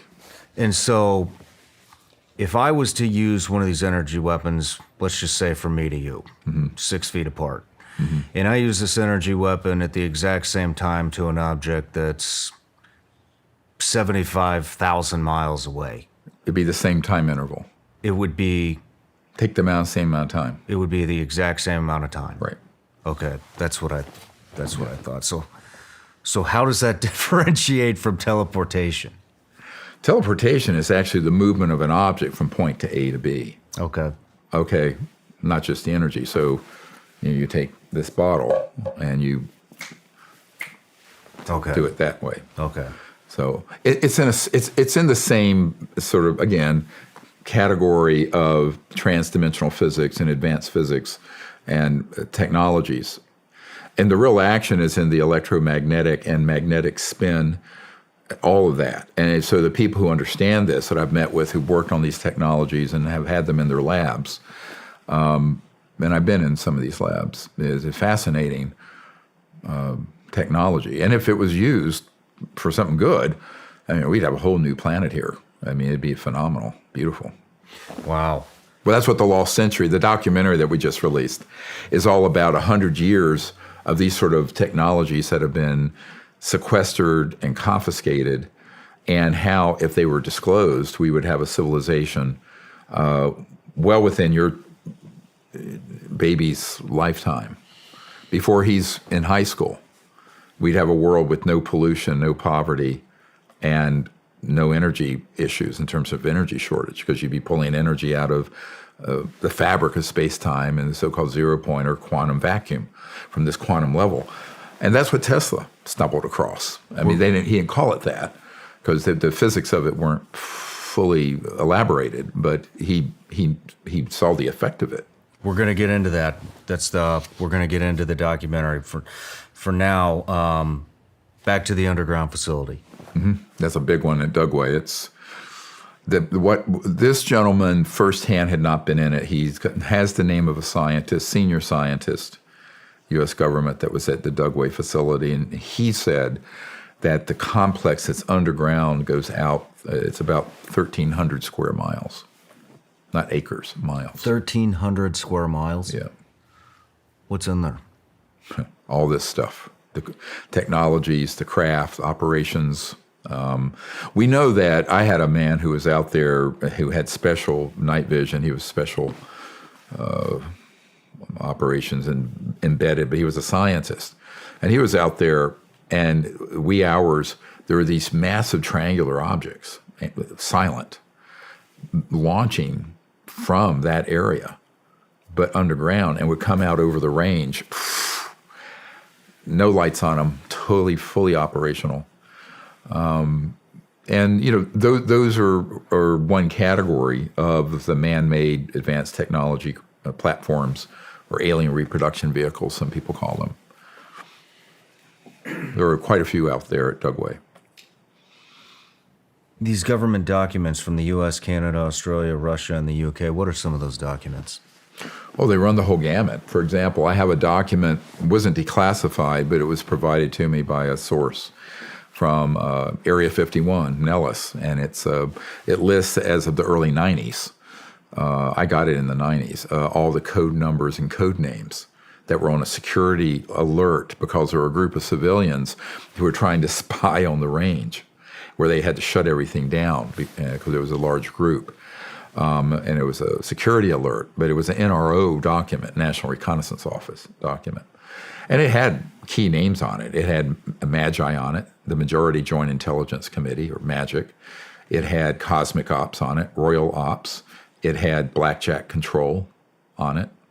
It had key actionable intelligence, and that's one of the documents I gave to some of the folks in the White House over the years, or Pentagon, because it's a legitimate document that actually gives specific code word and numbers that were out in that particular area.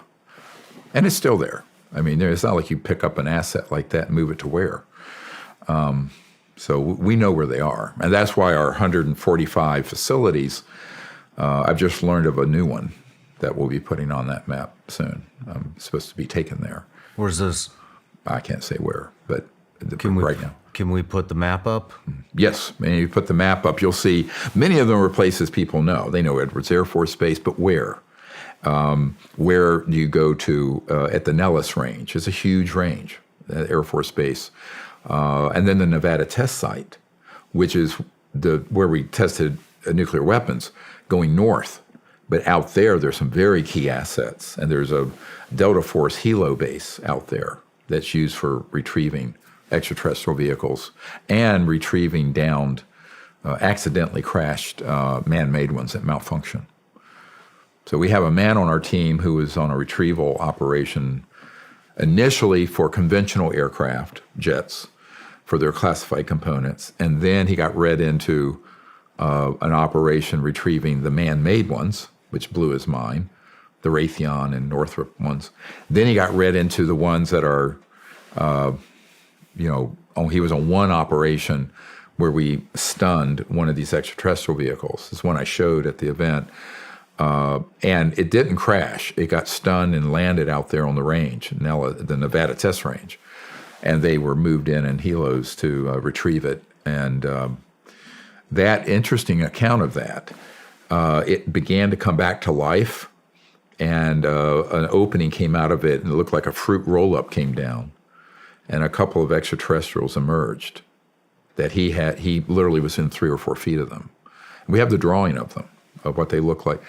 But what happened is that at that point, that craft was being checked by helicopters in the air, as well as one of these ARVs, man-made ones, the triangular. When this thing began to sort of glow, reddish, and come to life, boom, our aircraft took off. Now the boots on the ground there and the choppers on the ground, after a few minutes, they were all, I know this sounds like Star Trek, they were all teleported back to the helo base instantly. Holy shit. Yeah. Oh, yeah. And they weren't harmed. None of them were harmed. But apparently this whole event convinced this particular operator to get out of that system, because he knew what he sensed from these ETs was that they were completely benign, very much here to help us, and we were doing horrible things to them. And they also said, we know what you're doing. We're not going to allow you to do this much longer. It was sort of a warning. That happened in 2000 and I believe that was 2010, 11 time period. So what's your goal with the Disclosure Project? Well, our goal is, first of all, to get this information to the key policymakers and people in the government who have responsibility for our national security, but also in other countries as well, and to the public so that they understand the difference, in my opinion, between the false information being purveyed, which is the dominant information that's out on the internet and Hollywood and shows, and the real information that needs to be understood by the public so that the public isn't deceived. So we have both an internal governmental objective to guide the government in understanding this and getting them as much detailed, actionable intelligence as possible. Like the details, and this is how they've gotten this far. The reason the bill that just came out of committee and the Intelligence Committee is because they now understand, if you read that bill that is given sort of a safe harbor 6 months amnesty period for these corporations and people to come forward or they'll be prosecuted. That is in the bill that left committee. And I've been pushing for this for a long time. The first time I recommended it was in 1993 to Bill Clinton, and nobody wanted to do it. Now it's going to happen, but that sets a clock. And so the Disclosure Project's objective is to give the legal government of the United States that we have allegiance to, and that we, the people, the public, the information, so that these rogue and very criminal activities can be brought under proper supervision and control, access control. And that's not the case right now. And it's dangerous that it isn't. So it's a very big step that first, in December, they signed this law allowing whistleblowers to come forward through the Pentagon process, which is a top secret SCIF situation. But now this bill is going to explicitly state that these corporations, anybody having exotic materials, clearly referring to extraterrestrial type materials, technologies, bodies, those have to be disclosed and turned over to the legal U.S. government, or they will then be subject to prosecution criminally. So that's a 6-month window now. So that clock has started. That's a 6-month window. Yep. And you're also going to make all of this, which a lot of it already is, open source information. Yes, if we could get some. You have to imagine myself and my wife and a few volunteers trying to scan, organize 8-10 terabytes of data, and then create a database system that's searchable, and then eventually get it on the internet. Now, what we do have to redact, the unredacted archive I'm giving to the top investigators in the Congress and the Pentagon group. The White House got a redacted version because they're not really leaning into this much yet, which they should be. Mm-hmm. But I have someone in the White House military office that we're providing information to. But the redacted one, just to be clear, the only thing we're holding back are the personal names of these, hundreds of whistleblowers who don't want their names known, except under certain conditions. And also, if they have a DD-214, I'm not going to release in a non-secure manner. So the folks who have the unredacted, those go into a SCIF, they go into a vault, they have it. Now, I will say on the record, anyone who says the U.S. government is not in possession of all the facts and the actual intelligence to get to the bottom of this is a liar or ignorant. They're either a liar or they're ignorant, because that was handed off 3 weeks ago, all of it. So there's actually no excuse now. The only excuse they'd have now is that they're part of a cover-up, in which case they should be prosecuted. And I'm saying even the people in the Aero office and the Pentagon, they either move on this and do it with integrity, or they should be prosecuted. Let's move into your new documentary, The Lost Century. Sure. It's all about advanced technology, how it's been around for over 100 years but kept secret. 0-point energy, a lot of people call free energy, is also called the quantum vacuum. This would basically eliminate the need for fossil fuels, utilities, wind, solar, winds. Every means to power that we have now would make it completely obsolete. It would be unlimited, clean, and free energy. And we've had it for 100 years. How do we? So let's get into this. How did you discover this stuff? Well, it was an outgrowth of me looking into the UFO UAP issue.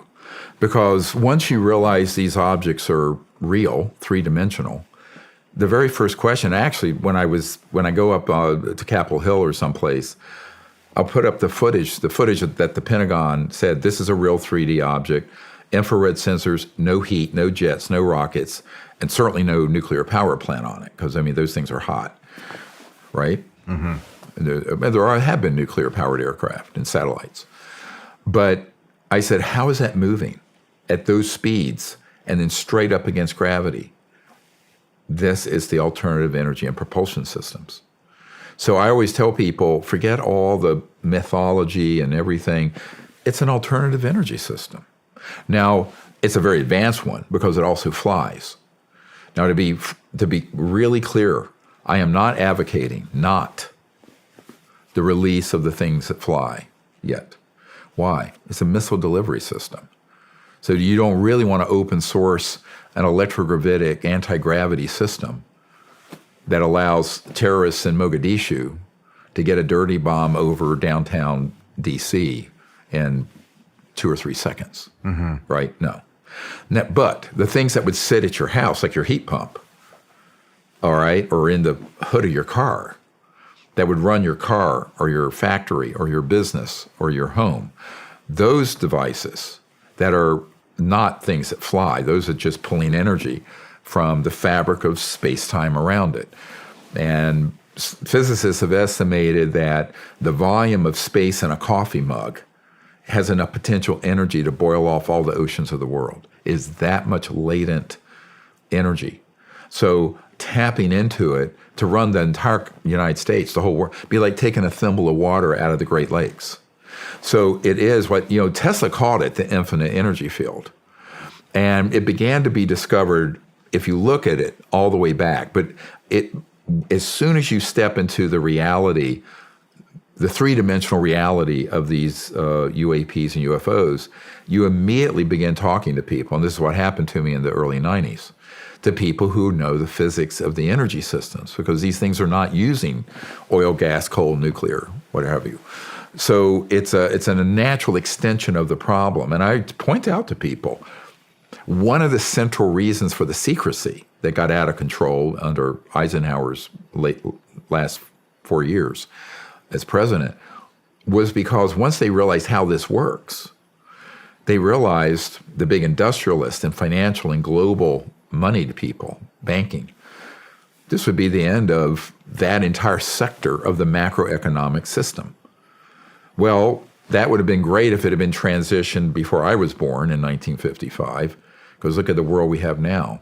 But it really could have started coming out in the early teens and 20s. If you look at the documentary, The Lost Century, the subcaption is, and how to reclaim it.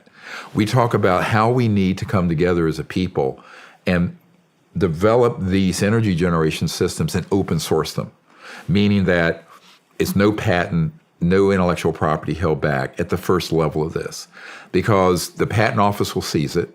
We prove that in the documentary. We have a national security order on a patent that a scientist I know submitted. We took his name off of it. So the question is, are there some people who can financially put up the funds, and it needs to be a substantial amount, 50 to 100 million to start, to create a high energy physics lab that develops this and gets it out to the public, no intellectual property holdback?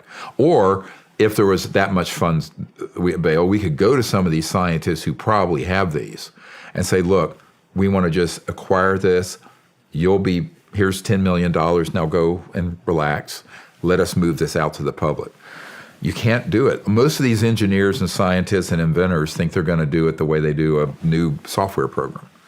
And they're going to try to monetize it through intellectual property protections and patent. You cannot do that with this, because the system is so completely weaponized and corrupt. And I'm talking from the patent office on. That the only way to do it is to do an open source release of it massively through the internet blockchain. So that's what we're doing. But the technology, if you look at this documentary, you'll see this trajectory. There's a great photograph with Nikola Tesla with this engineer farmer, self-taught guy.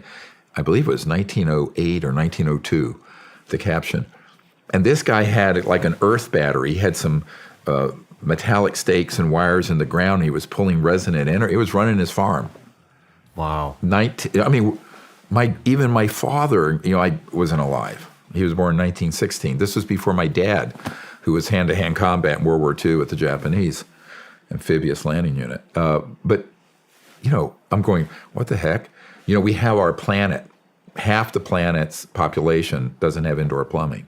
3 billion people have no way to cook their food. They're cutting down the rainforest.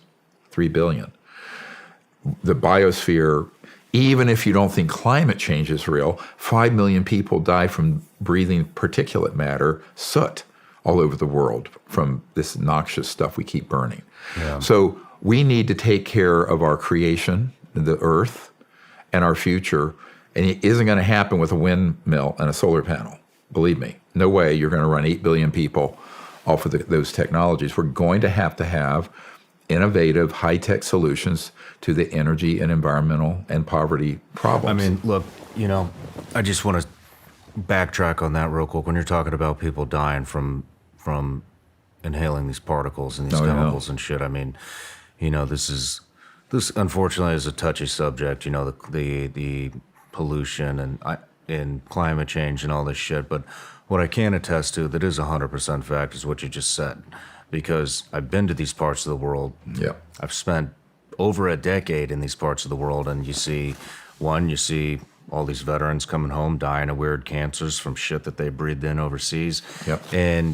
And I can tell you, in the wintertime in Afghanistan, the soot is so thick in the air that if you go outside we're talking just 5 minutes, and you go back inside and spit in the sink or spit in whatever, blow your nose. Yeah.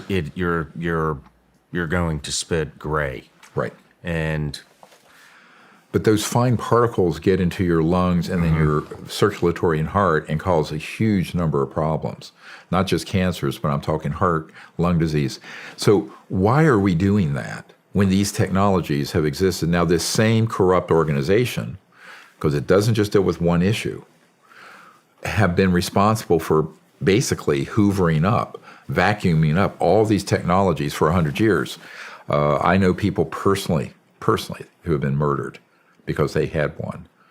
And it's because they, very against my advice, AMA, against medical advice, against their own security interest, they wanted to keep it secret. And they thought they were going to be so clever, and they were going to outfox this big super state of thugs. I'm going, dude, you have no idea what you're up against here. And then they think they're going to do encryption and keep it secret. I'm going, oh my God. You think this group needs to worry about an electromagnetic encryption when they can target a volume of space anywhere and extract anything being said? I mean, it's, and it's, I understand it, because if you're in the normal engineering world, you're not going to know this. It's hard to believe it. But I said, if you don't believe it, just wait. You're going to be dead, or it'll be confiscated. And you're lucky if all they do is come in and kick your door in, hit you with a national security order, and drag it off. That's your best outcome. That's your best case scenario if you do it the conventional way. So I go, look, it's like, what is that saying attributed to Einstein? The definition of insanity is doing the same thing over and over, expecting a different result. The reason I can prove that the strategy most people use doesn't work is that we can prove these technologies have been around for over 100 years, and you and I are still tied into a coal-fired or gas-fired power grid, right? So if the strategies, if the conventional business and technology strategies were going to work, they would have worked before you and I were born. So we need to have different thinking about this strategically. So what we're saying is all of these technologies, if they're used for peaceful purposes, would really give us a whole new civilization. Beautiful. Now, the downside is, given what humans are, we like to take any new technological breakthrough and weaponize it. But the truth is, they've already done that. We've already weaponized these things. How do you think that the anti-gravity technology that's using gravity as a power source, how is that happening? Do you have a brief explanation on? I really think it's gravity control and gravity wave control. As for a power source, I think the power source was better described as this quantum vacuum energy or zero-point energy. But it's like two separate things but are related. So you can have a zero-point energy system or a free energy system. It doesn't move and it's not affecting gravity.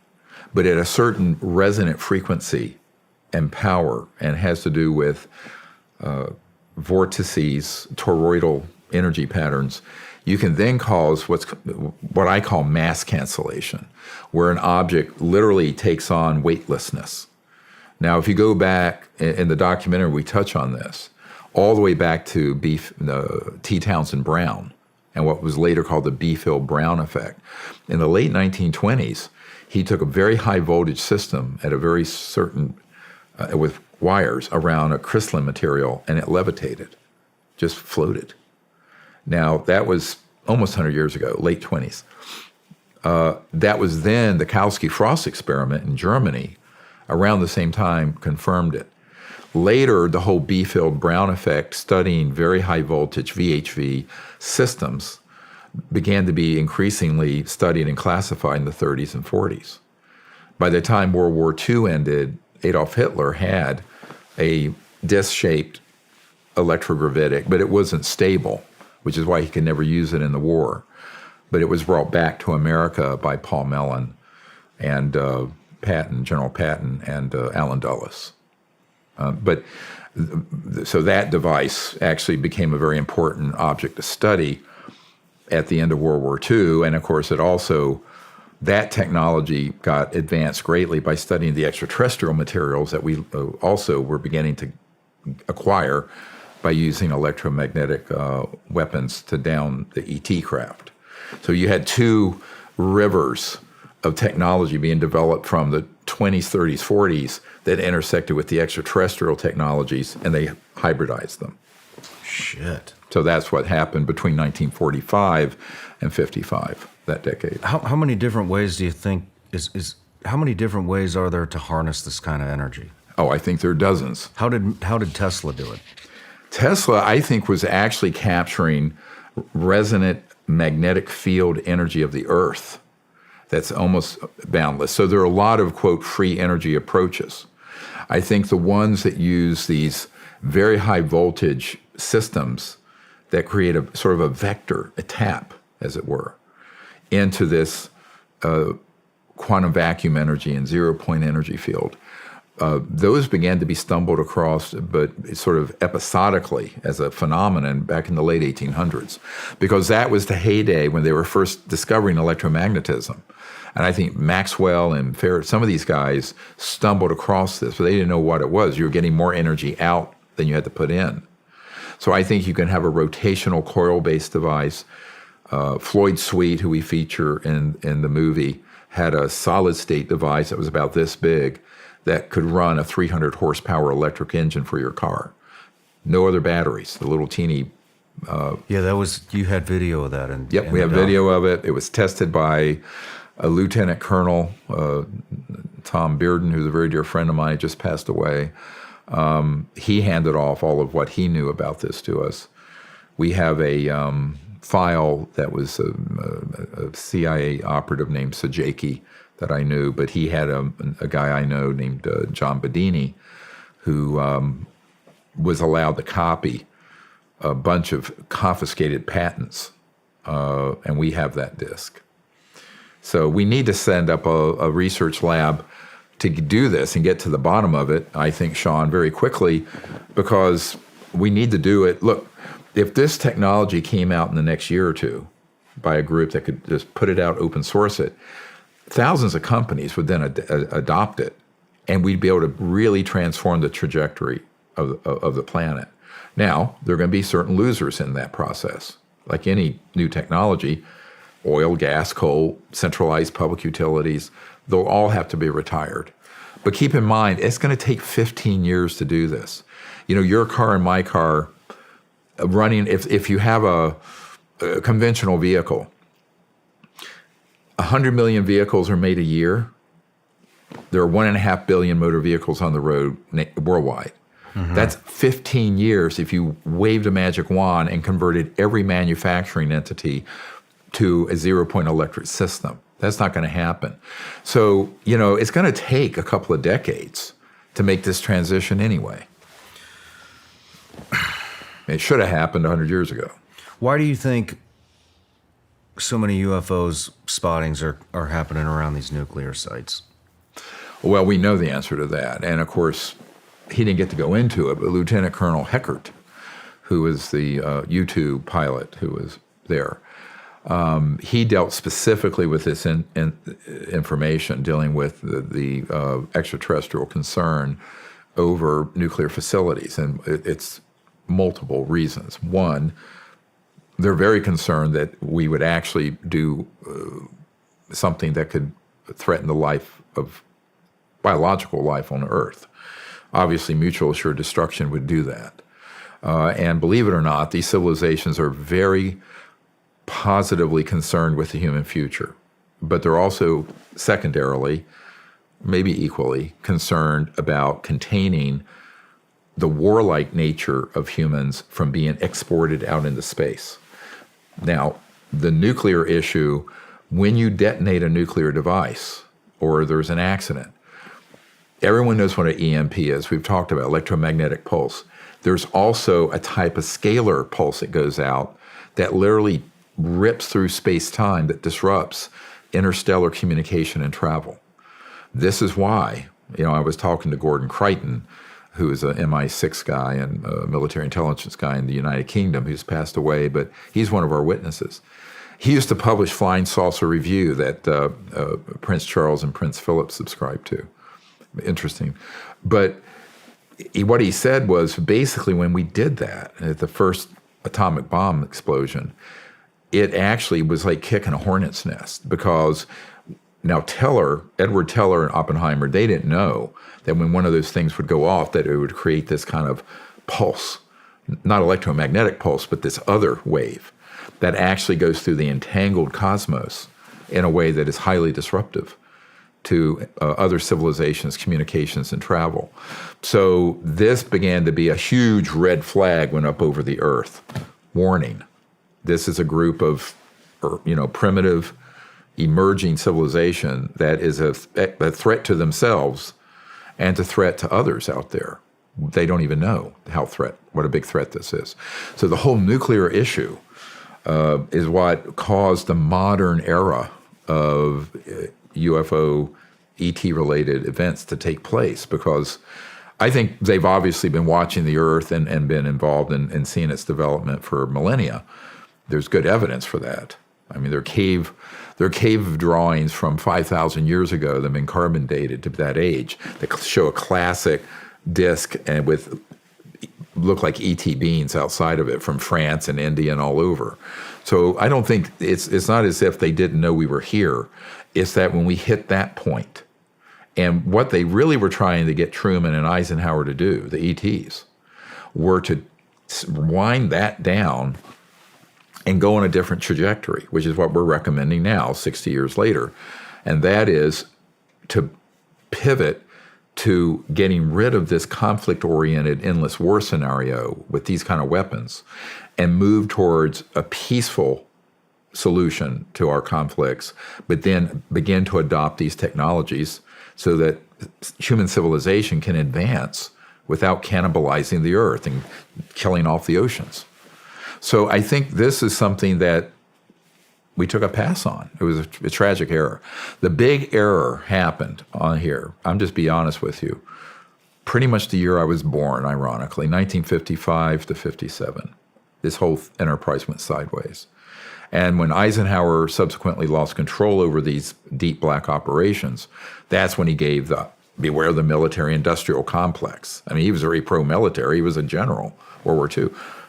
And then, of course, that's why also the first director, one of the early directors of CIA, 1947, when the CIA was founded, Admiral Roscoe Hillenkoetter, stated in a letter to the New York Times after Eisenhower gave that speech, and he said, the secrecy around UFOs is a threat to the national security. He didn't say the UFOs were. He said the secrecy around it is a threat to the national security. So when people ask me, are the UFOs a threat to the national security? I said the man-made ones absolutely are. The extraterrestrial ones aren't. But the secrecy around it in its aggregate is a dire threat to world and national security, no question. In the documentary, you talk about some of the UFO technology. The metal is so pure it cannot be replicated. Can you expound on that a little bit? Yeah, so we think, if you're driving a car or flying on a Boeing 737 or whatever, we dig that stuff up, aluminum and metal. We smelt it, refine it, roll it, put it together, rivets, welding, etc. An extraterrestrial vehicle and all its components are not made that way. They are made by creating a sort of an ultrasonic, very high-tech wave that pulls, let's call it the substrate, the elementals that are subatomic, together on, if you can visualize this, almost like a blueprint in energy, and it materializes it. So it's seamless. Even the parts that are in it, anything that's energy or electronic related, is on a nanomolecular level entwined in it. But this is why it's very hard to study this stuff. I mean, it's not like taking apart a Soviet MiG or something. I know the men who worked on these projects, and I mean, you're dealing with really extraordinary, elegant, beautiful material sciences and matter. And that's why the materials are so pure, because they're not dug up and refined. They're actually assembled from this baseline energy matter interface in space-time. And make it real for you. There was a captain on a Navy contract vessel back in 62 or 3, and before he died, he contacted me. Great guy. And he had been, they were testing the Atlas rockets for intercontinental ballistic, but these didn't have nukes on them. They were testing the rocket and guidance systems way back. And they had a lot of UFO sightings because the ETs were watching how we were developing in kind of this breakout speed with thermonuclear weapons and intercontinental ballistic, Cold War. And one night, they had an object on radar. It was triangulated. They had it on ship radar. So the captain has this guy say, hey, look, we have this boogie. And then it got confirmed from the command center. And they said, because they were able to do that, unfortunately, they triangulated it, and it was hit with some kind of weapon. This was 63.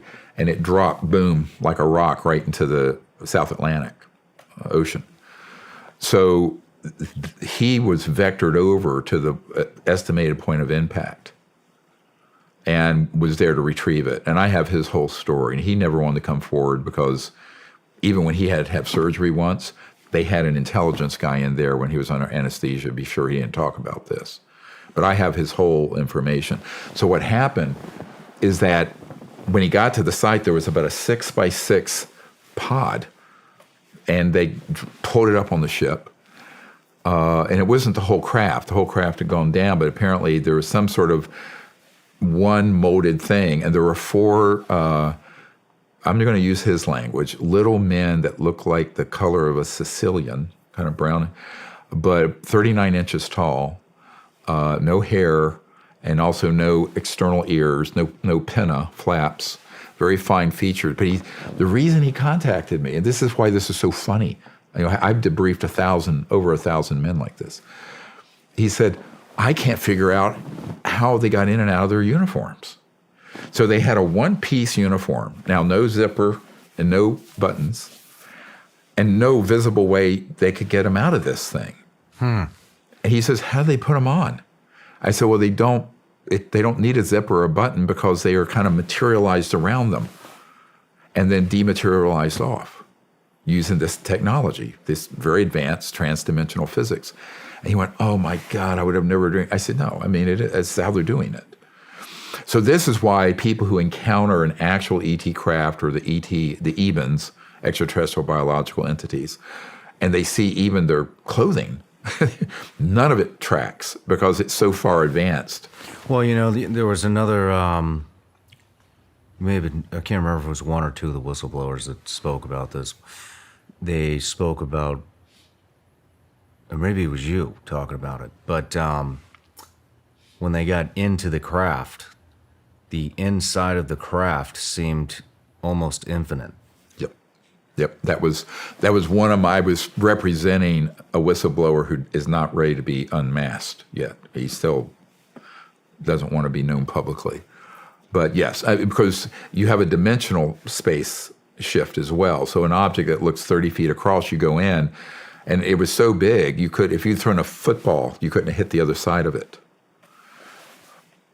So, again, all of this gets into an understanding of physics that, unfortunately, we're not teaching our kids the real physics, the science of anything. I mean, we're all locked 100 years. This is the other part of the lost century I talk about, is that it has to do with medical technologies. I mean, as a doctor, I've seen some things that, oh my God, if we had that, the lives that could be saved. Spinal cord regeneration of lost limbs. You've seen this stuff? Yeah. At an underground lab on the Mexican-Texas border. Yeah. Sad. Yeah. How are you getting access to this? The people who like what I'm trying to do, that are in the system, take me. And I went to one place, a very funny story, and they had the Marines there. There was all these checkpoints, and the guy said, finally we got to the last one, and this was a facility. I won't say where it was, but I mean basically World War III, for all submarines to be run out of there. And my escort, my military advisor, finally we got to this last point where you go into the inner, it's this huge place, deep, and the guy goes, and what is Dr. Greer here for? And he says, you don't have a need to know. So he played the same need to know thing. So I went in. So beyond full disclosure, I've never worked for the government or a contractor. I have no clearances. I don't want a clearance. But there are people who know that what we're doing, we're fighting the good fight.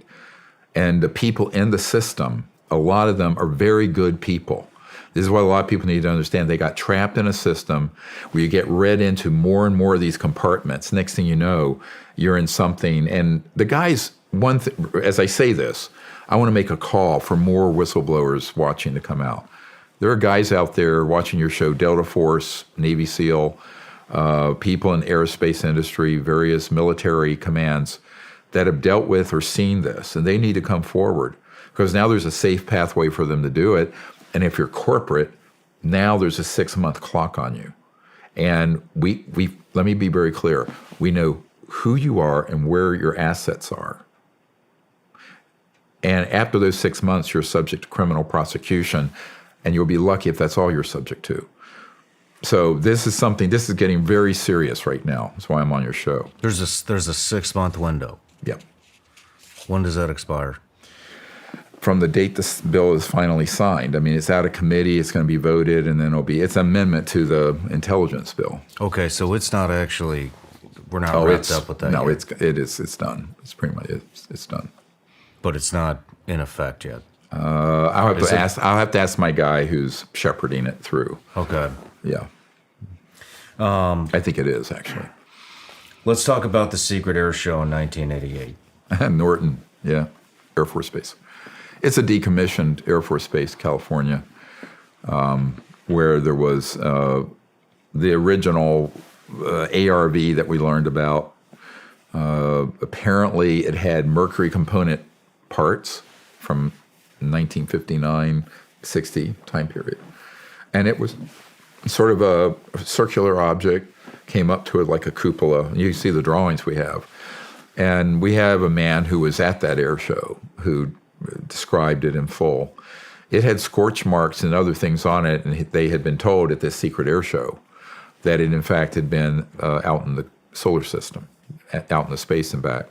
This is late 1950s, early 1960s. Now, ironically, my uncle who worked on the lunar module, put the first man on the moon, that was 1969. So they're working one track at Grumman, which became Northrop Grumman, but then in these deep black projects, they have these things that are zipping out there. And that is 100% true. My understanding, it did not have interstellar capability. It did not have teleportation capability. It didn't have any of that really exotic. But it was a energy, free energy combined with anti-gravity, where they could get that up there and go out into space and other places. So that air show, was basically showing some old antique ones, right? This is 1988. This bird was from the late 50s, early 60s. And they had three of them. One was about 25 feet, I believe, 150, and one 100 feet across. Now, Mr. Herrera, by the time he was in, 2009, whenever it was, in Indonesia, that one was 300 feet across, man-made.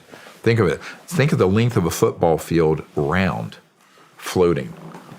How are you able to tell which one of these are man-made versus ET?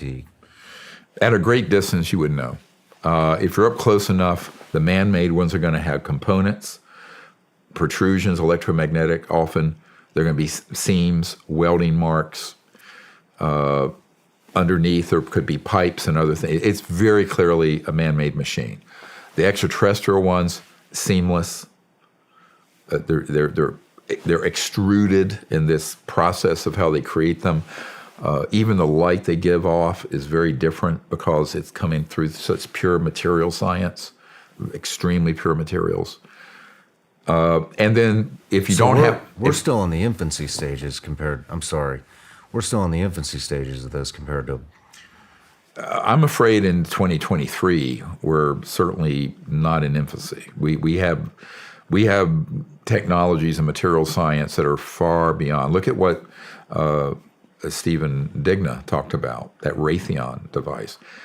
Out of 1 million people who would have seen or touched that thing, 1 million of them would have said it was extraterrestrial. No one would have thought we had that kind of technology. AI, organic quality to it. That, if you look at his testimony carefully, but that's how they've been getting away with doing the abductions, the quote alien abduction hoax. The way they've been able to do it is have technologies and also creatures that look like they're gray or reptilian or whatever. I know men who've worked on them, actually fabricated them. Those are man-made. And they're used for their psychological warfare purpose. This is one thing I would love to get Dr. Jacques Vallée to release this document he has from 1985. It's a CIA official document, and it describes the CIA conducting abductions, alien abductions in Brazil and Argentina, quote, for their psychological warfare value. Now, this is now, almost 40 years ago, 38 years ago. So those sort of projects, aside from being a crime in any jurisdiction anywhere on the planet, and a crime against humanity, is creating this false flag psychology, the preparation, because people are brainwashed thinking the aliens are mutilating and the aliens are abducting us. They have no need to do that.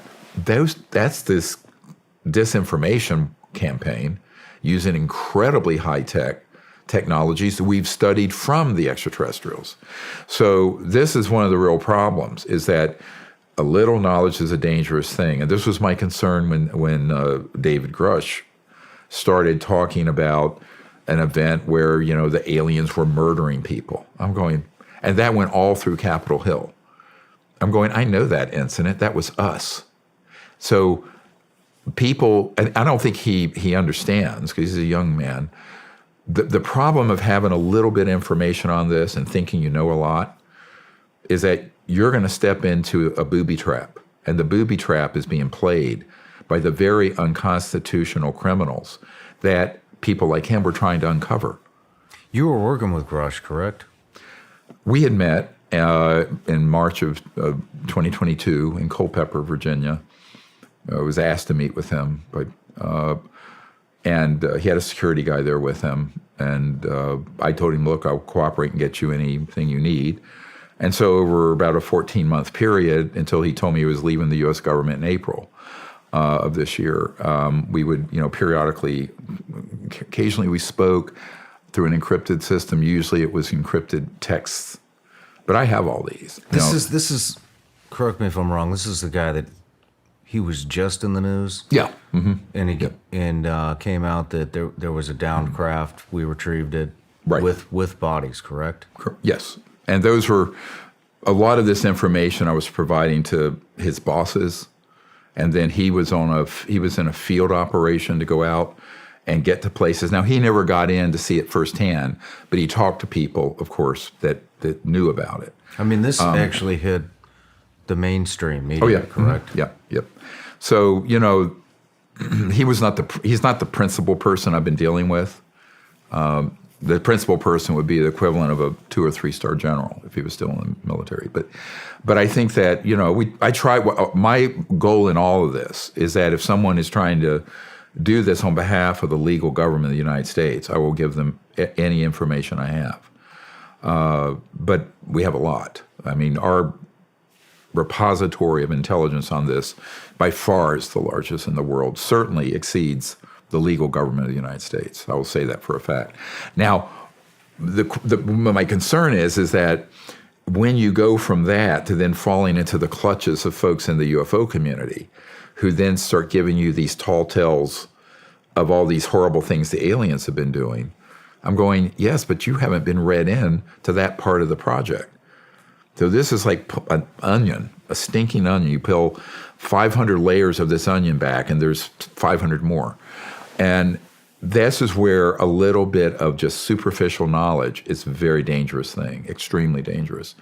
And my concern about that is that this is exactly the game that's going to be run on Congress and the White House. Well, I mean, you're already seeing it. I mean, like I said, I don't trust the mainstream media.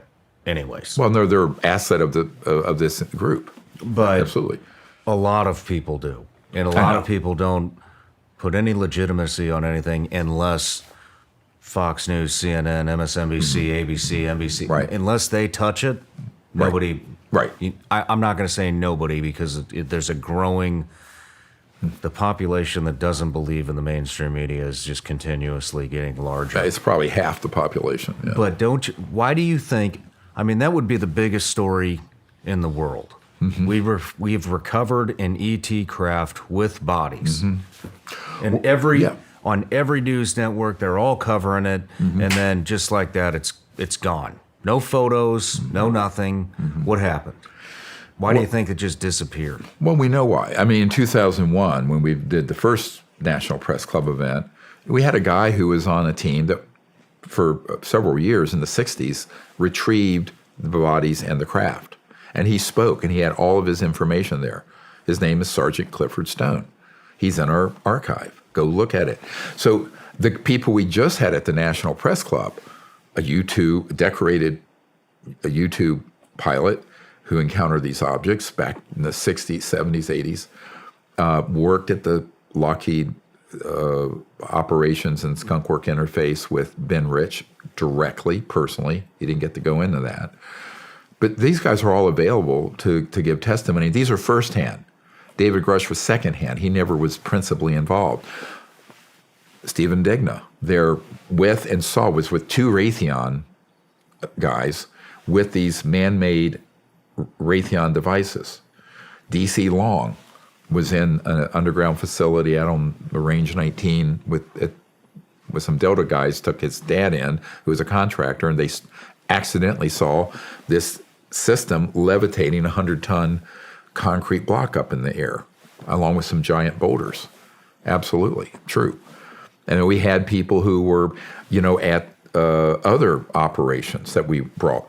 Now, those are all every one of our 750 Disclosure Project folks are firsthand witnesses, meaning that they weren't people trying to find out like David Grush was. They're people who actually were in there.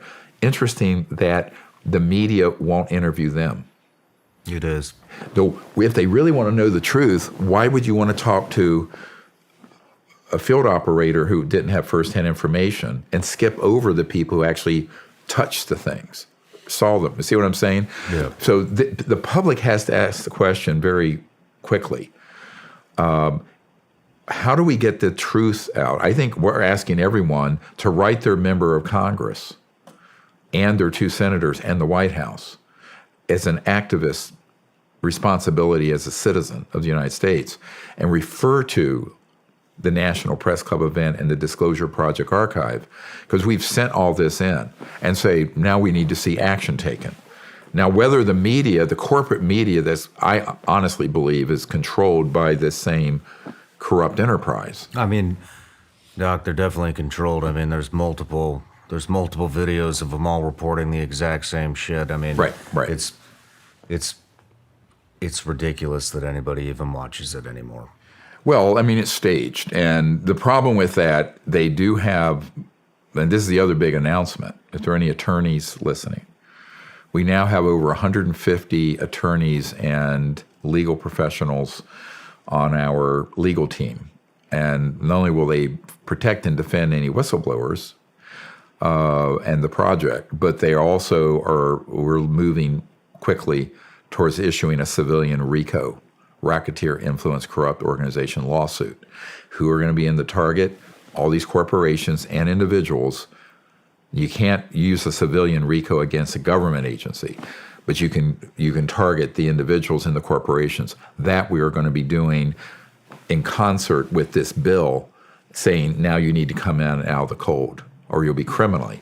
We can't criminally prosecute, but there is a U.S. attorney who's on the team that when we find actionable intelligence and get it introduced into court in a civilian RICO, he would then take it and see if he can pursue it under a criminal statute. I got another question, and the question is, great people have come forward in the last few months. Yeah. You've had,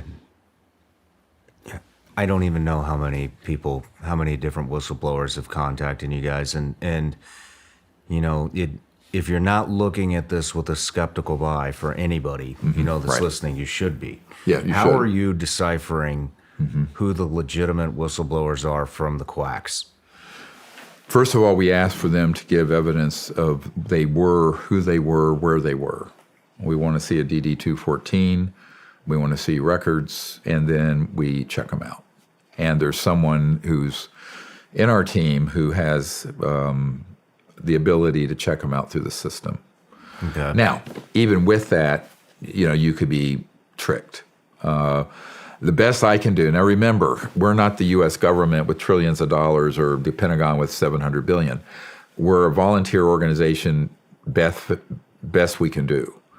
But the other thing is because I've debriefed legitimate people for 30 years on this, literally over 1,000 people. Not all of them are in the archive because some of them never wanted their names given to me, but they were legit.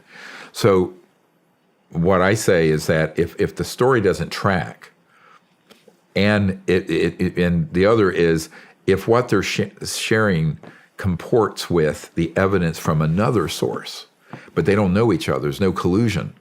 So then you say, okay, this gentleman in 1980 saw this. This guy in 2009 saw this.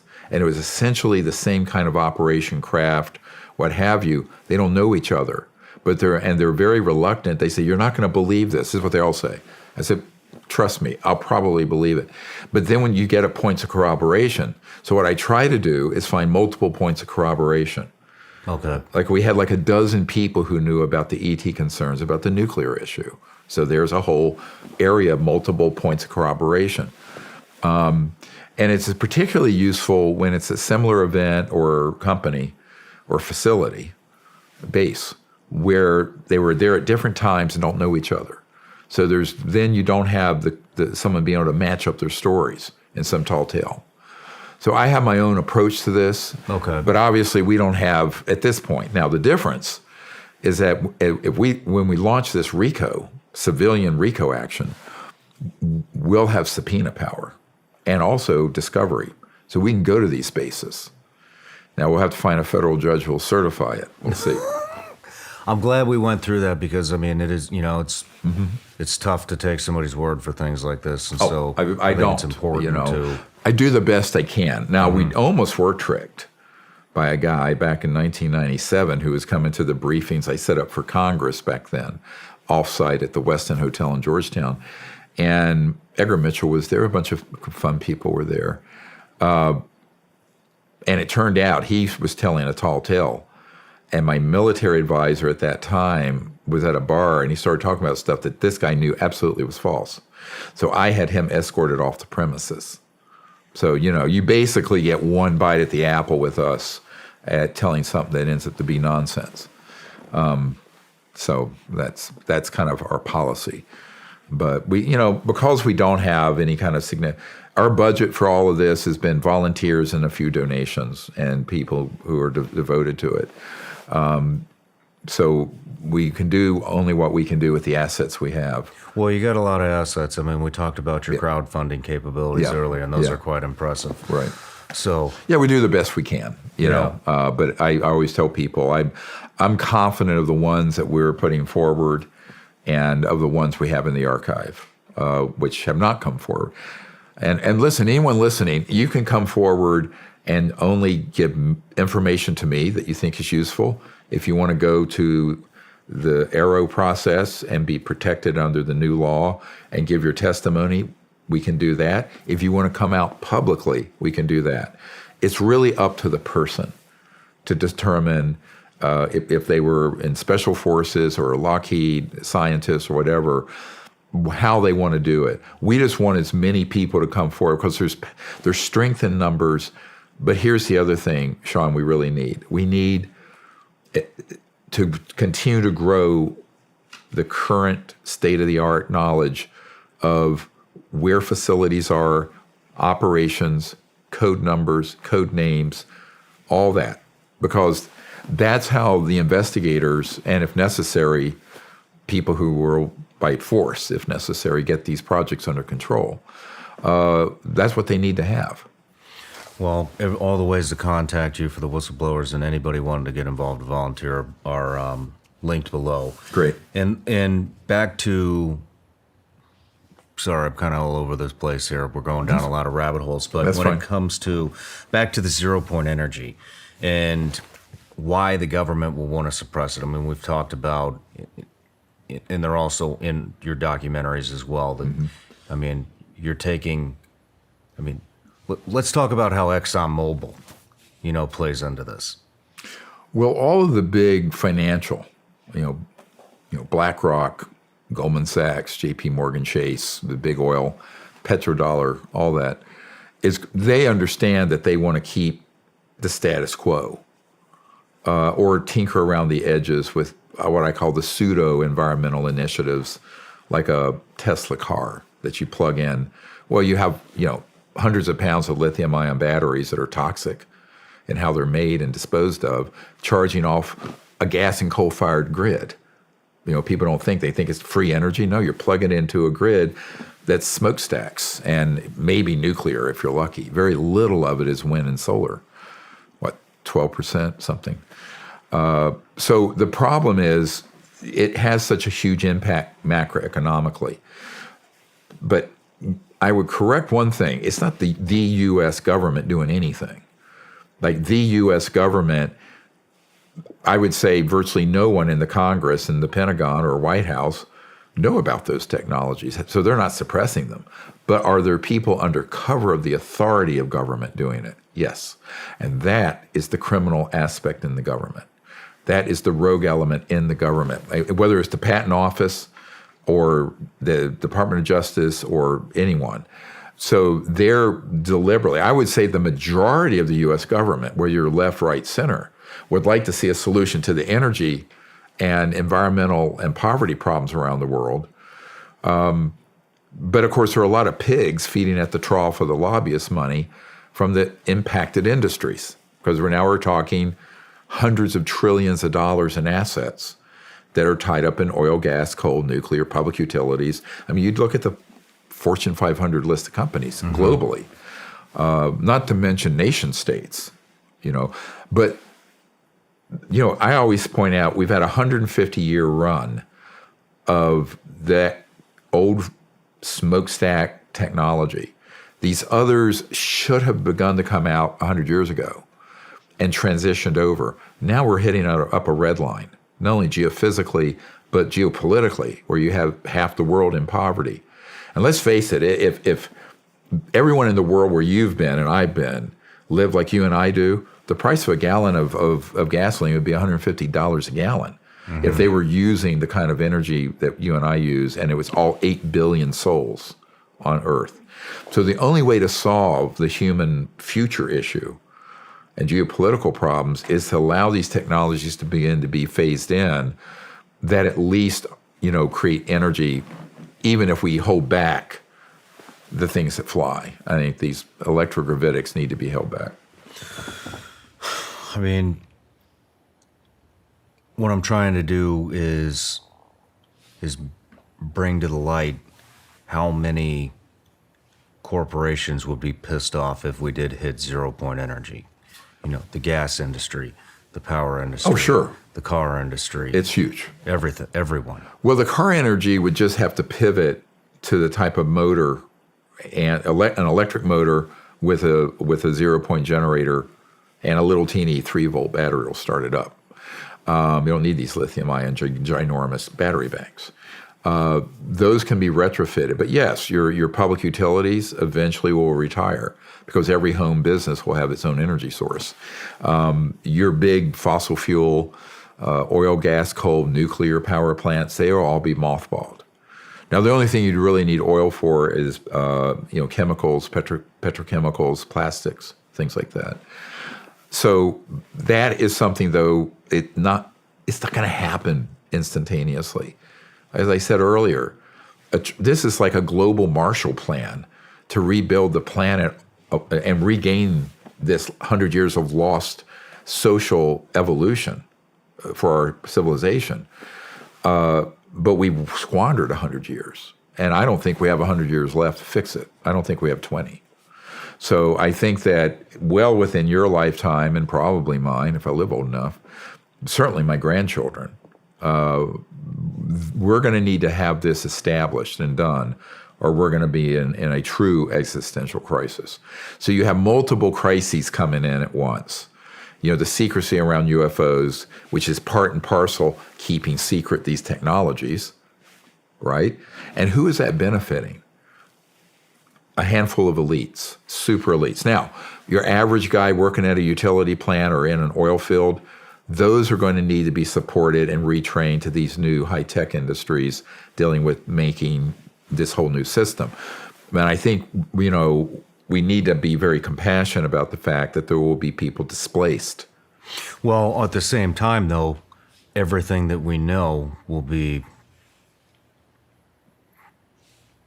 a lot more affordable because it will not take the energy that it takes to produce all these things right now. That energy will be free. That's the biggest component. You think about the energy it goes into digging the raw materials up, manufacturing it, shipping it to a place where it's assembled, shipping it again, and then delivering it to your store or your home, and everything from the delivery vans and jets to the manufacturing process is running on the current energy system. Mm-hmm. So yes, when the energy costs go to zero, after you have a device that's operative, then you're looking at the ability to have extraordinary abundance. And this is the tide that will lift all the boats in the third world and developing world also, by the way. And it's sort of like how they leapfrog from landlines like we used to have, right, to sell, they just bypass the landlines. The rest of the world will be able to go from having nothing in the way of energy generation, 3 billion people have no power energy at all, to having these systems. And suddenly you're going to see so much happen in the world that is going to be a human advancement.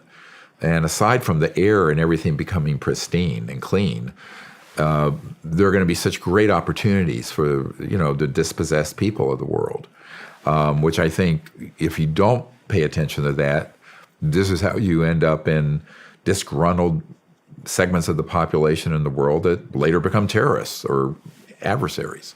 So I think looking at this in the largest possible way, it's a win-win for everyone if we take care of the workers that would be displaced.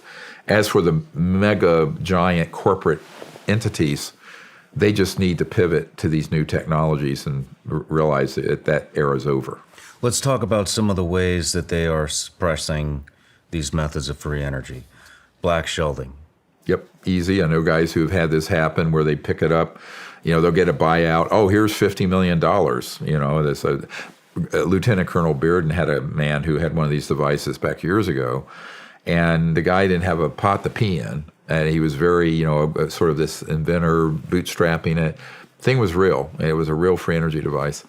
And next thing you know, is he's driving around in a Lamborghini and wearing Armani suits. Well, he got basically paid, but he said, yeah, I can't talk about that. It was bought. It was put on the black shelf of a corporation. There it sits. So with enough money, you can pretty much buy out. What's your number? In other words, because if you're protecting a $900 trillion asset base, what is $50 million? Nothing, right? So, and I know many people have had this happen. So that black shelving goes on all the time.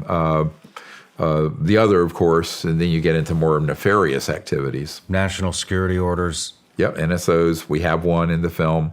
It shows the patent office slapping a national security on a patent application of an inventor I know, whose lab I have been in. Patent seizures, financial entanglements, legal entanglements, credible threats, scientific fraud. What do you mean by scientific fraud? Well, this is where they will deliberately take a device and cause it to be altered so it doesn't work, but they trick people to get money out of them. So in other words, I've actually been a victim of a couple of these. Very clever. But it's basically where you try to siphon off the resources. There's a big venture capital guy I know. He was almost taken last year for $150 million by a group that was going to put it into a fraudulent effort. But so by intercepting that man's interest, they would then, of course, sideline him. So his financial interests were not going to something productive. That was deliberately being put into a fraudulent sting operation. I've seen a number of these. Media corporation. Well, the media, part of the problem is that even if you have one of these devices, is the media going to report on it honestly? Well, it's just like the UFO issue, which is another reason why we need influencers like yourself, but also some of these celebrities that have supported what we're doing. Because my view is that if we had one of these things right here on the table and it worked, and we tested it, reproduced it, had plans for it, the first 30 that we would make would go to some key people in D.C. and some big-time celebrities that have their house running on it. And you'd have 2 billion people find out about it in a matter of days. Because what you have to do is figure that the corrupt influences in the scientific and media community that have kept the UFO issue secret are going to kick in on this. So you have to develop a strategy to work around that. I liken that we need to be sort of water flowing, and if there's a huge boulder in front of us, we flow around it or find a way around. Because there are going to be these obstacles, and there have been. And that's one of the big problems. If the media had done its job on all these issues, notwithstanding their lip service to the environment and climate change, if they had done their investigatory job as the fourth estate and a free press, I wouldn't have had to leave my medical career. So the biggest liability here is with the media. Wet works. Well, that's just a term used at the agency for assassinations and targeted killings. It's just a slang, but wet comes from blood, obviously. But a number of people, one in particular I worked with very closely, was killed. And I think others have been over the years, because they didn't do anything rational. Here's how I'll be honest with you. If you have this kind of information, you're sort of holding a hand grenade in your hand that the pin's been pulled. If it's a legitimate system, because there are all these corrupt interests that'll do everything in their power to keep it from going from your lab out to the public. So I think this is where you have to then have a strategic plan to disclose that open source and then get it out through alternative media and influencers and celebrities. I mean, everyone from Leo DiCaprio to Ariana Grande would be thrilled to have a device like this to save the environment, right? So you use the strengths we have. The strengths we have is that 99% of the population would benefit from this. Most of the people who are highly influential, artists and celebrities, would love to see it. And even the corrupt politicians once the public demand it, they'll have to do it. They'll have to say, yeah, thank you for your donation, ExxonMobil, but we're still going to have to support this. So a lot of this comes down to the public we the people, stepping in on this. I think it's a huge mistake to think that the government of the United States or a big corporation is going to do this. Yeah. The history shows they will not. Yeah, that's for damn sure. We're running out of time here. I know you got a flight to catch, but there's a couple of things that I wanted to ask you, one of them being MAGIC, the organization that runs covert projects. Can you expound upon that a little bit? Well, the majority Joint Intelligence Committee. It's a name that's been used. Back in the old days, there was allegedly a group called Majestic 12. That was a group in the Truman era and early Eisenhower era. But it's basically a committee. It's transnational. It's people from different countries that are on the upper end policy group of this whole problem.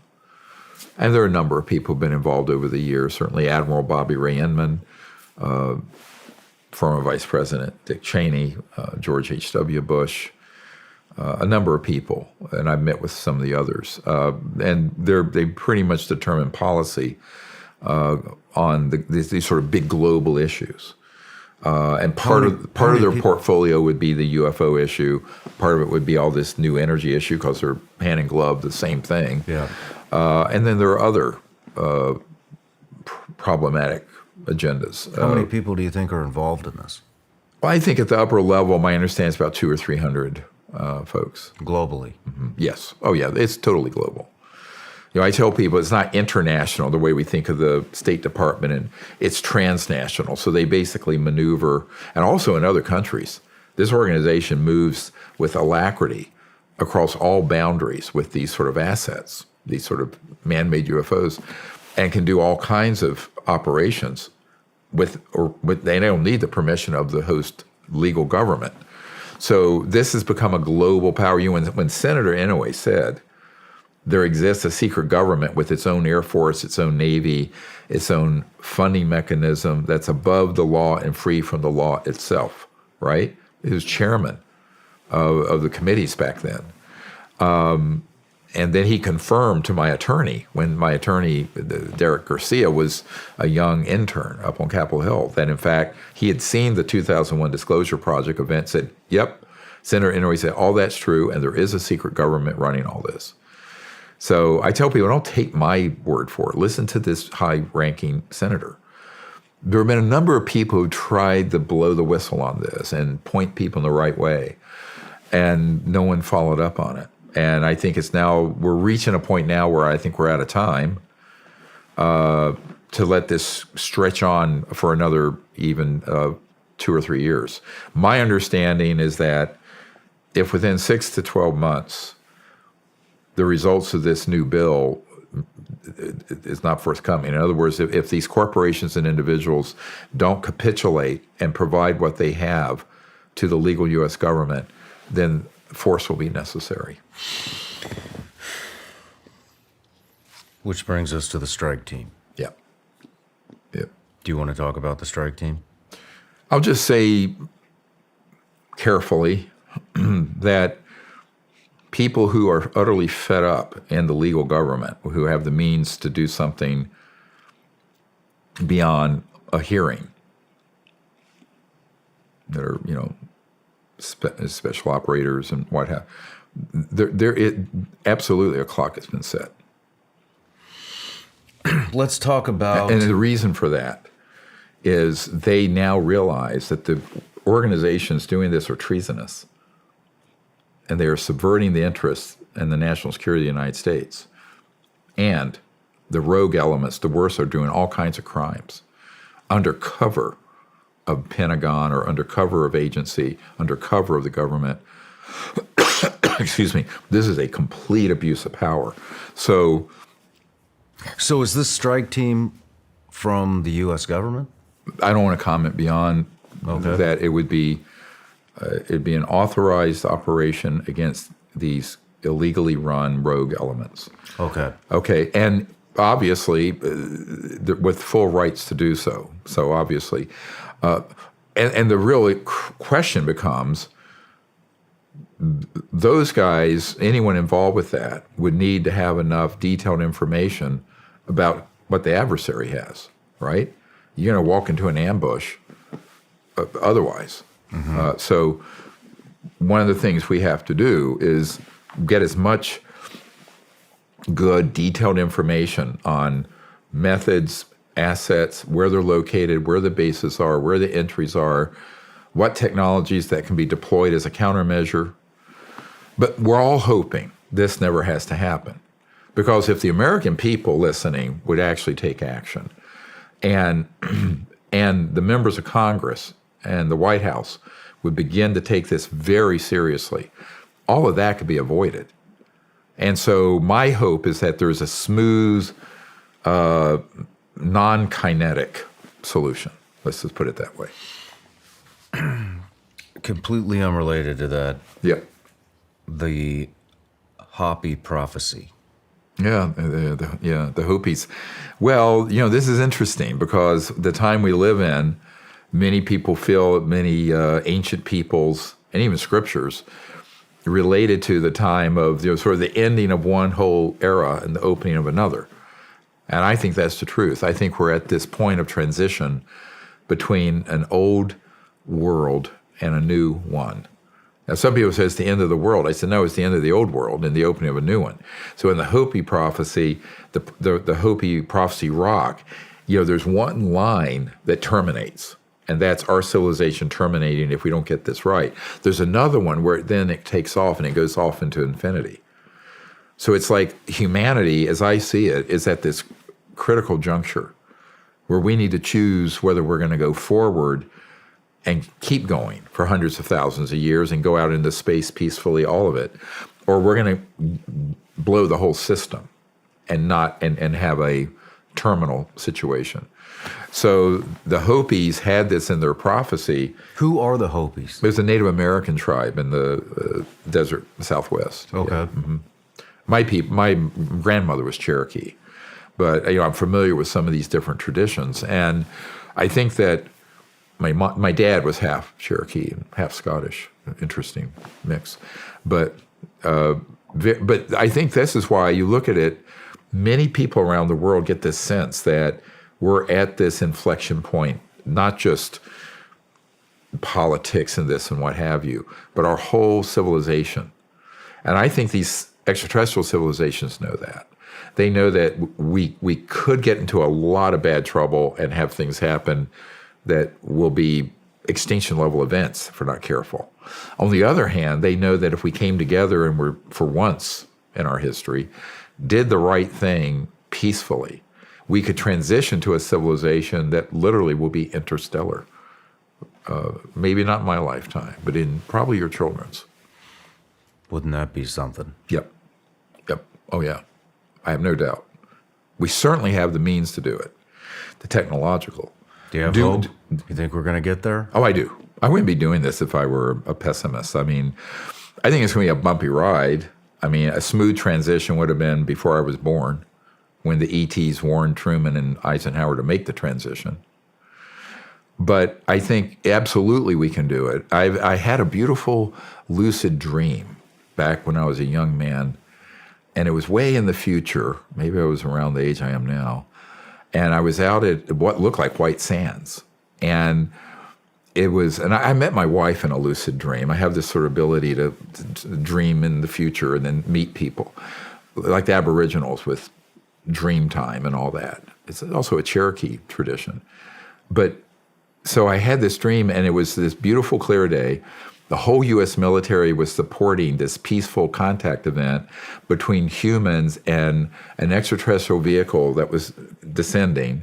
And there was a very ancient ET elder that came out of it. And it was televised globally, and the whole world saw it. And, it was nothing scary about it. It wasn't like some scary thing. It was a very beautiful thing. So when I had that vision and dream, I said, well, that's one possible future.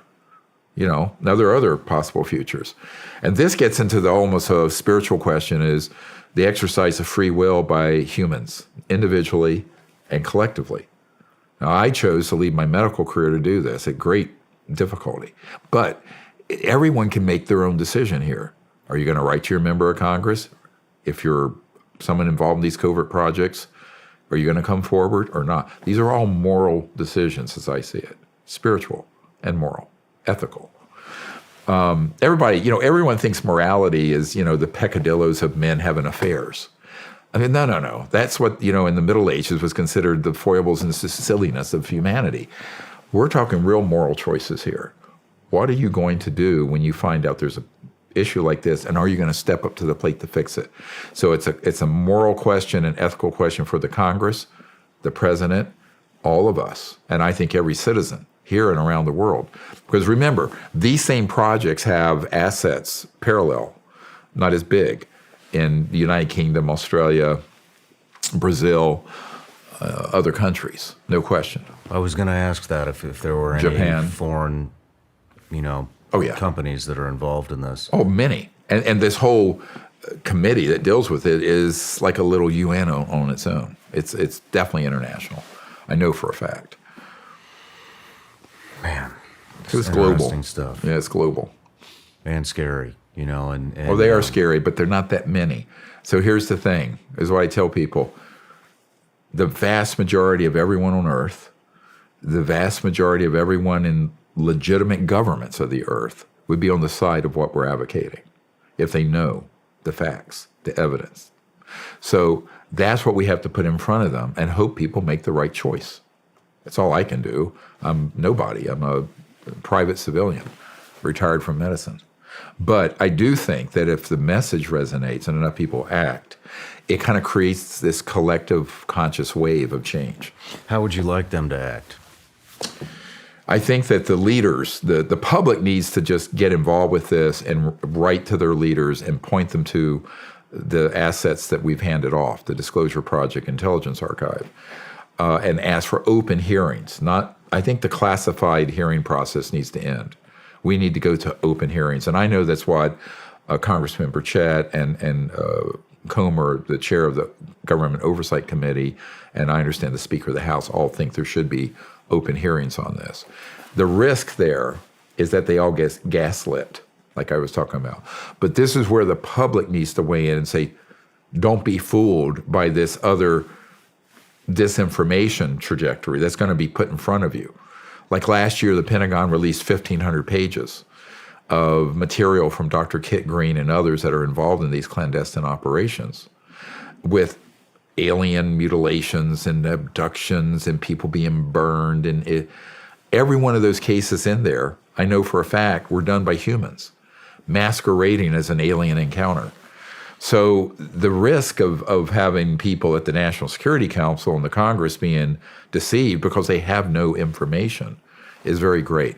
And this is where, as Eisenhower said, only an informed citizenry can avoid our loss of our democracy. He said it. I'm paraphrasing. If you look up that speech, an informed citizenry. So that's why guys like you are, I think, so key to this, is helping to get the information out. Well, thank you. I am honored to be a part of it. And, Doctor, once again, I just really appreciate your time and coming here and educating my audience and myself, because I am new to this whole subject. Yep. And it's I just keep diving deeper. Hey, it's a band of brothers and sisters trying to do something great for the country and the world. And I remember my mother's ancestors were the first POWs against the British in the American Revolution. And they were this little ragtag. They really were. I mean, George Washington, all of them. And look what they were going up against, the British Empire. But they won. Yep. So I always tell people, you have to have, the human spirit is capable of achieving great things when we come together and do it. So that's what we need to do. Very true. And, well, I'd like to end this. Eisenhower warned us about the military-industrial complex, and I'm going to play his speech at the end of this. Great. He warned us about this a long time ago, and here it is. 1961. A vital element in keeping the peace is our military establishment. Our arms must be mighty, ready for instant action, so that no potential aggressor may be tempted to risk his own destruction. Our military organization today bears little relation to that known of any of my predecessors in peacetime, or indeed by the fighting men of World War II or Korea. Until the latest of our world conflicts, the United States had no armaments industry. American makers of plowshares could, with time and as required, make swords as well. But we can no longer risk emergency improvisation of national defense. We have been compelled to create a permanent armaments industry of vast proportions. Added to this, 3.5 million men and women are directly engaged in the defense establishment. We annually spend on military security alone more than the net income of all United States corporations. Now, this conjunction of an immense military establishment and a large arms industry is new in the American experience. The total influence, economic, political, even spiritual, is felt in every city, every state house, every office of the federal government. We recognize the imperative need for this development, yet we must not fail to comprehend its grave implications. Our toil, resources, and livelihood are all involved. So is the very structure of our society. In the councils of government, we must guard against the acquisition of unwarranted influence, whether sought or unsought, by the military-industrial complex. The potential for the disastrous rise of misplaced power exists and will persist. We must never let the weight of this combination endanger our liberties or democratic processes. We should take nothing for granted.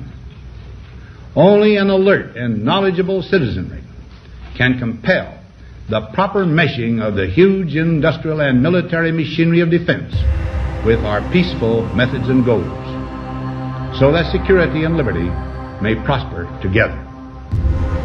Doctor, best of luck to you, and I can't wait to see you again. Great, thank you. Safe travels. Thank you.